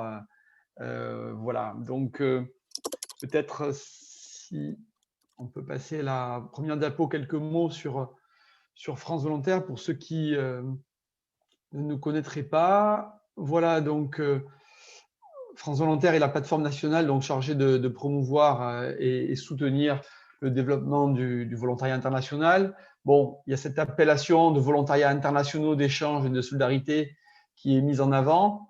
Ce n'est pas un dispositif en soi, mais c'est une appellation qui a pour but de regrouper la pluralité des formes d'engagement à l'international, de volontariat internationaux sur lesquels nous travaillons. Donc, France Volontaire, en tant que structure d'appui pour le développement du volontariat international, existe depuis un peu plus d'une dizaine d'années. On parle de plateforme parce qu'effectivement, il y a une grande diversité de membres, à la fois les pouvoirs publics, avec notamment le ministère de l'Europe et des Affaires étrangères, dont on est un des opérateurs, mais aussi d'autres ministères, comme celui de l'Éducation nationale et de la jeunesse, et celui de l'agriculture notamment, des Outre-mer aussi, et puis de nombreuses associations d'éducation populaire, de solidarité internationale, de volontariat, sont elles aussi membres de France Volontaire, notamment le réseau Cotravaux, également est membre de France Volontaire, puis bon, beaucoup d'autres associations également. Ce qui fait aussi la spécificité de France Volontaire, c'est son implantation géographique, à la fois un siège en région parisienne, des antennes interrégionales en France, à Lille, donc Nantes et Marseille, donc où je me trouve. Nous avons donc des chargés de mission territoriaux avec également mon collègue Michel Demarque, qui, bien qu'étant pas dans une antenne, étant basé au siège, est lui aussi voilà, chargé de mission territoriale pour la région autour de Île-de-France et régions voisines. Et puis, l'implantation territoriale de France Volontaire, c'est aussi des espaces volontariat, donc répartis sur les 3 continents, entre Asie, Afrique, Amérique latine. On peut aller sur la diapo suivante pour, s'il vous plaît, pour voir effectivement ces implantations rapidement. Voilà, donc voilà, je ne sais pas si on a la carte des… Oui, voilà, donc vous voyez, c'est effectivement donc une présence marquée en Afrique de l'Ouest, mais aussi, donc, comme vous voyez, en Asie du Sud-Est, en Amérique latine. Et voilà, je ne m'étends pas davantage, on pourra revenir si vous le souhaitez. Donc, la diapo qu'on a entreaperçue tout à l'heure, la diapo suivante, précise un petit peu la diversité donc, des dispositifs de volontariat ou des pratiques de volontariat sur lesquelles nous travaillons.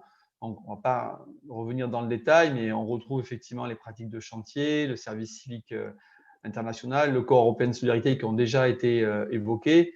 JSI, VVVSI, c'est des dispositifs du ministère de l'Europe et des Affaires étrangères qui permettent de soutenir des projets aussi de solidarité internationale. Mais voilà, dans les pratiques que l'on soutient, il y a également le volontariat de solidarité internationale. Maxime, là aussi, pourra en parler davantage. Et d'autres voilà, formes de volontariat, mais qui ne concernant pas les jeunes, je ne m'y attendrai pas. Voilà, on peut peut-être aller sur là aussi la diapo suivante, s'il vous plaît. Voilà, pour peut-être, je ne vais pas donc revenir en détail sur Service civique international et Corps européen de solidarité, mais sur le volontariat de solidarité internationale, là aussi, donc c'est un dispositif français. Donc il y a une vingtaine d'associations agréées qui effectivement peuvent porter des missions de volontariat de solidarité internationale. C'est des missions plus longues et également qui nécessitent davantage de compétences que le service civique international et le corps européen de solidarité. On peut peut-être aller à la diapo là encore suivante. Voilà, ce qui me semble intéressant, effectivement, c'est cette complémentarité des dispositifs. Et on peut pointer effectivement certaines de ces complémentarités, avec d'abord au niveau donc, des pays. Hein. C'est vrai que, bien sûr, Corps européen de solidarité, c'est d'abord en Europe, pays du voisinage aussi, avec le service civique, même si on reste sur un même profil de jeunes, ou en tout cas sur une absence de compétences très spécifiques qui est requise. Hein, donc, c'est ouvert assez largement à une large diversité de profils de jeunes. Sur le VSI, par contre, il y a des compétences spécifiques qui sont demandées. On a aussi les différences donc, en termes donc, de géographie. Hein. Le service civique permet d'aller sur des pays comme l'Afrique subsaharienne, situé en Afrique subsaharienne, en Amérique latine ou en Asie, alors que Corps européen de solidarité, c'est plutôt Europe et voisinage. Une autre complémentarité intéressante à noter, c'est que alors qu'avec le Corps européen de solidarité, l'ensemble de la mission doit être réalisé dans le pays partenaire, avec le service civique, on a la possibilité de mixer, faire une partie en France et une partie dans un pays partenaire. Je pense que c'est intéressant par rapport à ce qui a été évoqué tout à l'heure, la peur de quitter le pays. Effectivement, ça peut permettre de faire un démarrage en douceur lorsqu'on prévoit une mission en partie en France et en partie dans un pays partenaire. Voilà, des différences au niveau des âges aussi, hein, avec le Corps européen de solidarité qui permet d'aller au-delà des 25 ans limite valant pour le service civique, et avec le VSI, effectivement, qui peut être envisagé après un Corps européen de solidarité ou après un service civique, pas de limite d'âge. Avec ce VSI, à noter aussi qu'il n'y a pas de condition de nationalité. Voilà, donc on a effectivement ces complémentarités à la fois en termes de pays, en termes de durée, en termes de profil des jeunes et en termes d'âge. Peut-être la diapo suivante qui permet de faire un petit focus sur donc, un programme qu'on a développé donc, ces dernières années, entre 2016 et 2018, qui a bénéficié à une centaine de jeunes et qui s'est développé en partenariat avec l'Union nationale des missions locales et une quinzaine de missions locales réparties sur toute la France. J'ai vu que certaines missions locales d'ailleurs étaient présentes là ce matin. Donc ce programme s'est appuyé effectivement sur le service civique à l'international et cette possibilité du service civique de mixer justement, comme je le disais, tant en France et tant dans un pays partenaire. Vous voyez effectivement sur la diapo le tempo qui a été un peu privilégié. Donc, un mois en France avant le départ, pour se préparer au départ, mais aussi pour déjà mener un certain nombre d'activités d'intérêt général, puis 4 mois dans le pays partenaire, et 2 mois en France au retour pour analyser, capitaliser, valoriser l'expérience. Là aussi, un point important sur lequel Concordia est revenu tout à l'heure. Un des points clés effectivement de ce projet, donc c'est effectivement cet accompagnement individuel et collectif fort. Donc il y a effectivement, outre France Volontaire, les missions locales bien sûr qui ont eu un grand rôle à jouer dans l'identification des jeunes concernés par ce programme d'ambassadeurs pour l'engagement citoyen international, et puis aussi voilà, pour l'accompagnement tout au long de la mission, en particulier avant départ et au retour. Du côté de France Volontaire, notre rôle a été bien sûr de nous occuper plus particulièrement de la phase internationale, mais ce qui est important de noter, c'est que dans ce programme, les volontaires ont été d'abord accueillis au sein de nos espaces volontariat pays que je présentais à l'instant.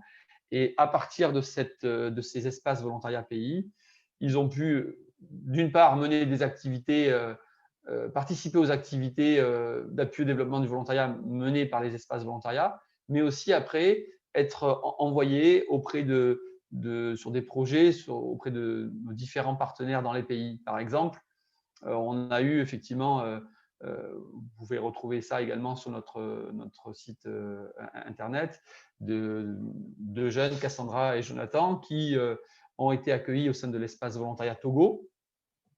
Et au sein de l'espace volontariat Togo, ils ont ensuite, après un petit temps d'acclimatation, ils ont pu participer à différentes missions en rapport avec leurs attentes qu'on a pu leur proposer. Jonathan, par exemple, a pu intervenir auprès de l'association Togo en mêlée, qui est une association qui promeut la pratique du rugby au Togo, et donc en intervenant au niveau de la préparation physique, des exercices techniques avec les adolescents.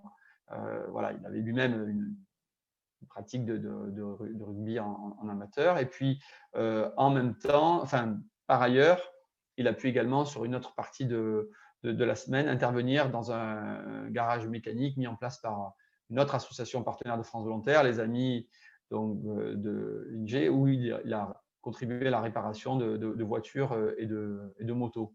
Donc voilà, ce qui est intéressant de voir, c'est que cet accompagnement est aussi renforcé dans la mesure où les volontaires sont accueillis dans les espaces volontariat et où ils peuvent ensuite participer à différents types d'événements, ce qui leur permet aussi de mieux réfléchir à leur projet d'avenir. Voilà, et du coup, effectivement, avec ce programme-là, je vois voilà, une certaine… J'ose faire un peu la comparaison avec ce qui a été présenté tout à l'heure par les compagnons bâtisseurs et Unicité avec le dispositif kiosque, où il me semble que sur l'international, on a pu là jouer peut-être avec les espaces volontariat un rôle analogue. Voilà, avant de passer la parole à Maxime, je voulais également souligner que France Volontaire a produit un certain nombre de guides qui peuvent être utiles pour développer bien sûr des expériences de volontariat international, mais aussi analyser les impacts de ces expériences, notamment un guide méthodologique pour voir un petit peu quels sont les impacts des expériences de volontariat, où on s'intéresse à la fois à l'impact auprès des jeunes, mais aussi auprès des partenaires, à la fois la structure d'envoi et d'accueil, et puis plus largement impact sur les territoires. Là aussi, ça fait écho à des choses qui ont été présentées. C'est un guide qu'on a pu produire avec le F3E, et dont j'essaierai là de vous redonner le lien d'ici la fin donc, de ce webinaire. Voilà, je laisse la parole à Maxime qui va pouvoir illustrer aussi la complémentarité entre les dispositifs de service civique international et VSI par une expérience concrète. Merci à toi, Maxime.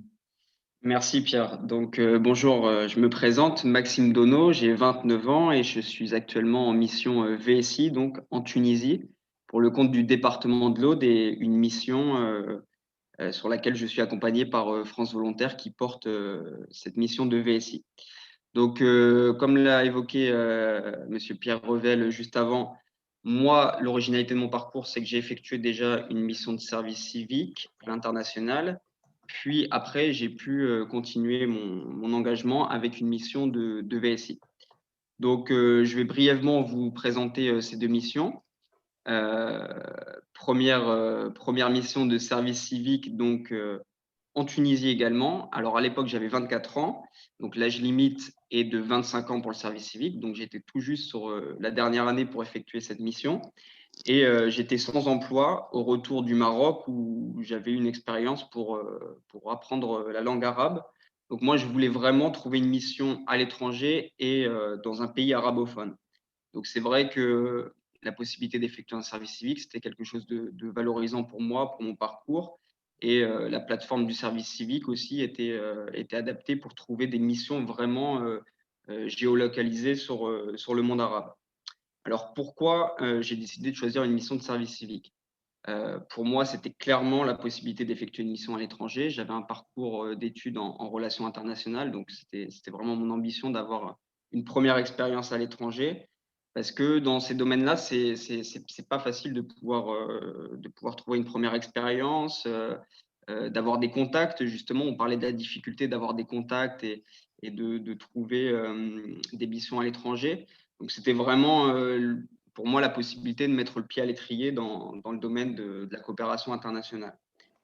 C'était aussi la possibilité d'avoir un accompagnement avec une structure comme France Volontaire, parce que pour une première expérience à l'étranger, c'est vrai que c'est un peu difficile, on a des craintes.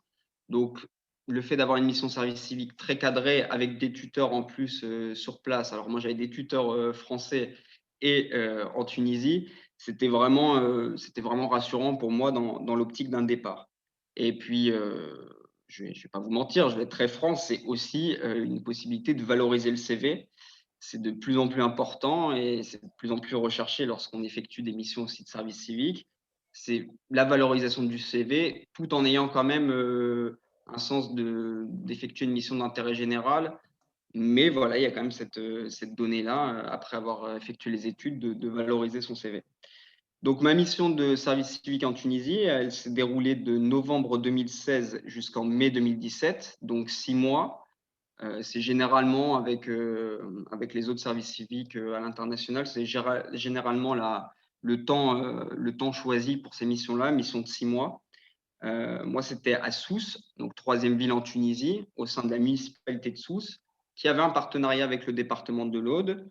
Et donc, j'ai effectué une mission liée à la citoyenneté. C'était la création d'une école de la citoyenneté à Sousse, un projet autour de la jeunesse et de la citoyenneté. Alors, à la fin de ce parcours, j'ai pu avoir un bilan et une évaluation avec l'espace volontaire de France Volontaire en Tunisie. Et j'ai eu un accompagnement dans mon projet professionnel, dans mon projet de vie également. Et en même temps, le département de l'Aude a décidé de créer des missions VSI avec France Volontaire et donc d'étoffer un peu son catalogue, son offre de volontariat à l'international pour le compte des coopérations du département de l'Aude. J'ai donc effectué une candidature pour ce poste de VSI. Et donc, en 2019, j'ai pu effectuer ma première mission de VSI en Tunisie. Donc, alors moi, je suis sur ma troisième année là, puisque j'ai eu 2 ans de contrat avec une année renouvelable. Donc, je suis sur ma troisième et dernière année possible et effectuable sous le régime VSI avec France Volontaire. Ma première année, je m'occupais des relances des coopérations du département de l'Aude en Tunisie. Donc, je prospectais pour des coopérations avec des collectivités locales, avec la société civile.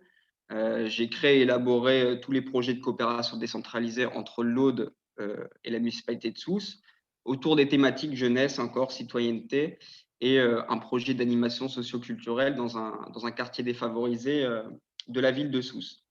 Sur ma deuxième et troisième année, donc là, en ce moment, je suis au cœur de cela, je suis passé plus sur la mise en place technique du projet et l'appui sur place aux partenaires avec tout ce qui est suivi budgétaire, opérationnel.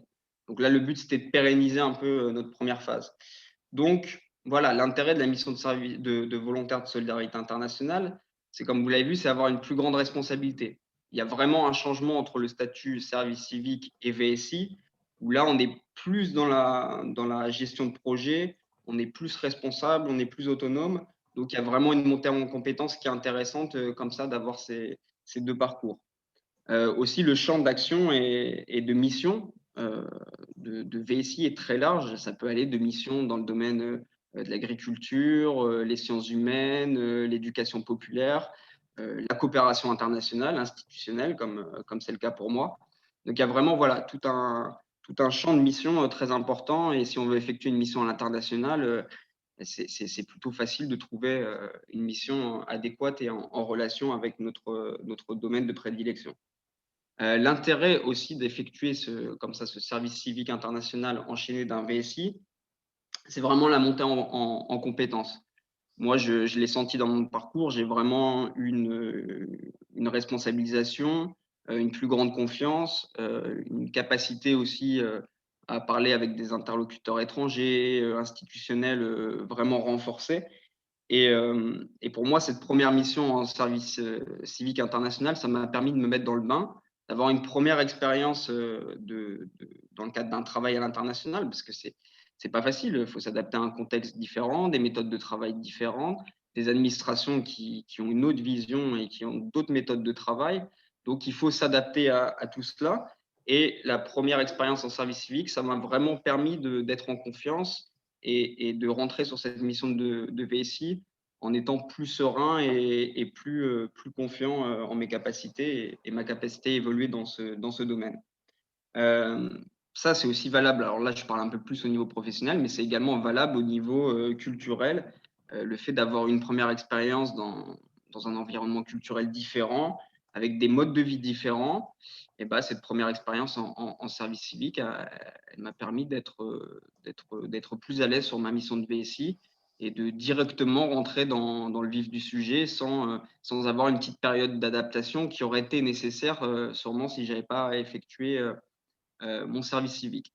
Donc voilà dans les grandes lignes mon parcours personnel.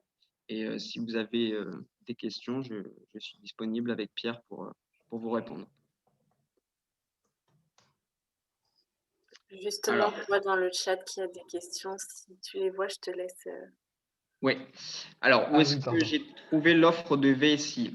Bon, alors moi, j'avais de la chance, j'avais un peu une expérience particulière, c'est que j'avais effectué mon service civique en Tunisie. Et donc, j'étais au courant des offres qui revenaient souvent. Et il y a une plateforme au niveau de ma région qui est Occitanie, qui est Occitanie Coopération, qui relaie les offres de VSI, que ce soit institutionnel ou même d'associations sur leur site. Donc, du coup, en me connectant sur Occitanie Coopération, on voit la mise à jour des offres disponibles VSI, même service civique, je crois.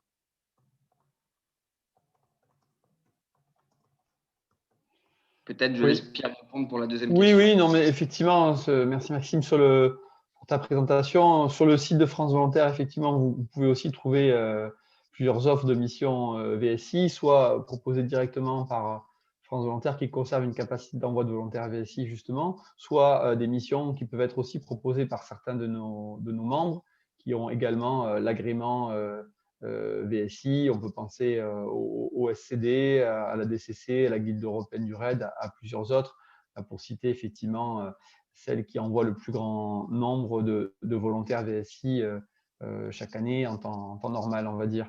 Voilà, donc mon collègue Michel a précisé dans le chat que effectivement les questions d'âge moyen et le profil le plus courant, effectivement, sont des jeunes qui ont fait déjà des études supérieures ou peut-être qui ont déjà eu d'autres expériences de volontariat qui leur permettent de pouvoir après prétendre à ces missions VSI. Je ne sais pas s'il y a d'autres questions, n'hésitez pas. Oui, merci Michel aussi. En effet, outre les RRMA mentionnés par Maxime, également Coordination Sud, où on peut trouver des missions VSI à pourvoir. C'est vrai que, en fait, il n'y a pas un seul site où toutes les missions sont recensées, puisque chaque association agréée a aussi son propre plan de communication. Donc, c'est voilà.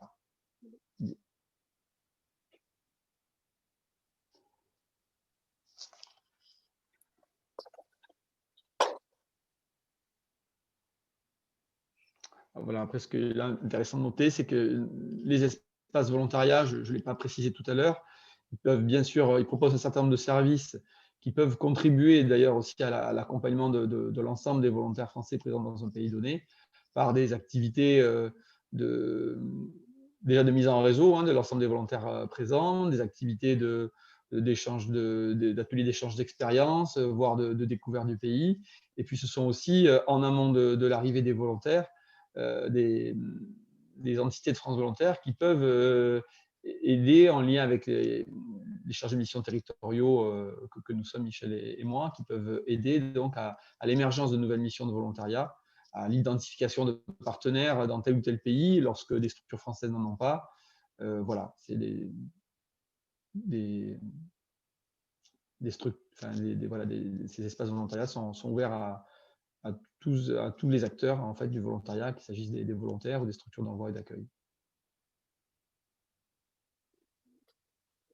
Et le programme que j'évoquais d'ailleurs tout à l'heure d'ambassadeurs d'engagement citoyen international avec les missions locales a également comporté un volet d'accueil de volontaires internationaux en France, là aussi en utilisant le service civique et cette possibilité qu'on évoquait tout à l'heure dans le chat de la réciprocité, avec du coup des jeunes qui viennent spécialement en France avec un visa spécifique pour réaliser une mission de service civique.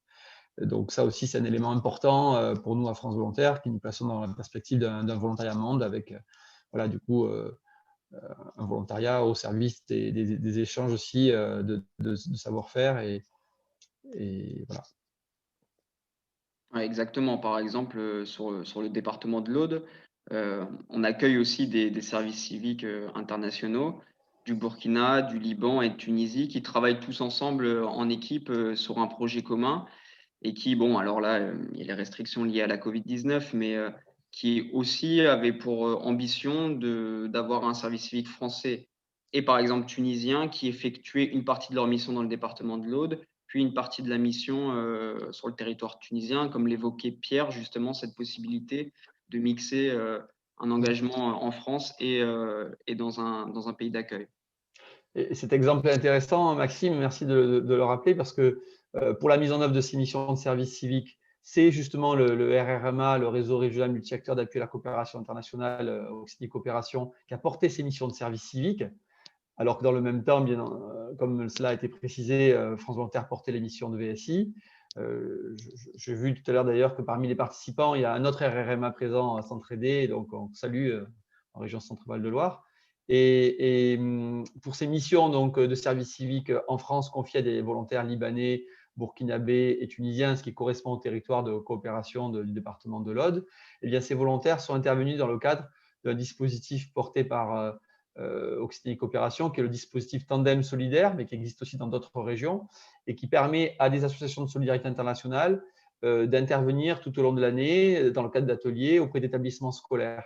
Et donc, ces volontaires tunisiens, libanais, burkinabés sont intervenus eux aussi dans le cadre, donc, dans le cadre de ce programme et donc ont été au contact des élèves au doigt, ce qui permet aussi d'illustrer les passerelles possibles entre éducation formelle et non formelle. Est-ce que l'indemnité du VSI est fixe, comme le service civique, ou dépend de la mission?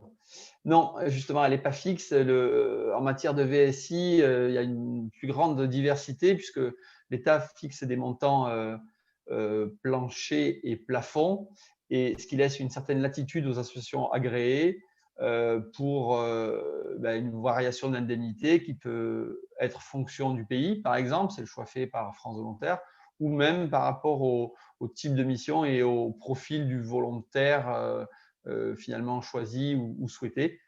Certaines autres associations d'envoi VSI font ce choix. Par contre, ce qui est important de noter, c'est que dans le cas du VSI, un logement doit être fourni aux volontaires, les billets d'avion aussi, une couverture sociale doit être assurée, et une indemnité doit être versée. Voilà. Mais son montant est effectivement varie.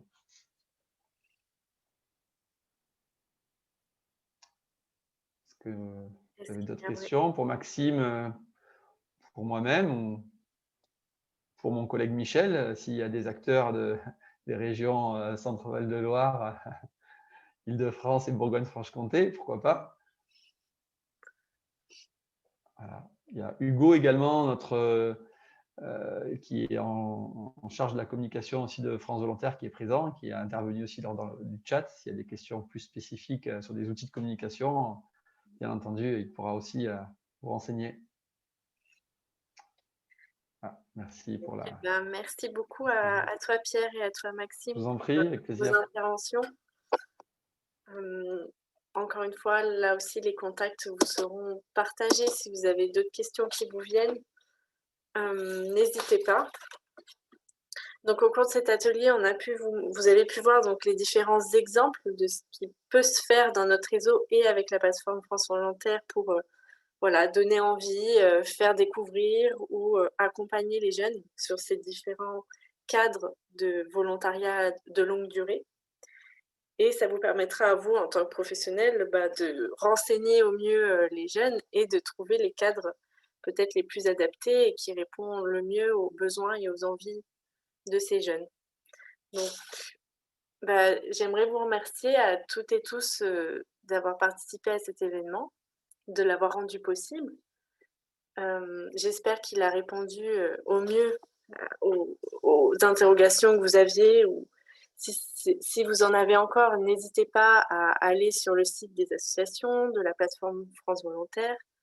Et nous, on vous fournit donc des contacts et vous aurez un lien pour aller vers un espace sur le site de l'événement où il y a des fichiers ressources donc qui répondront aussi à beaucoup sans doute de vos questions.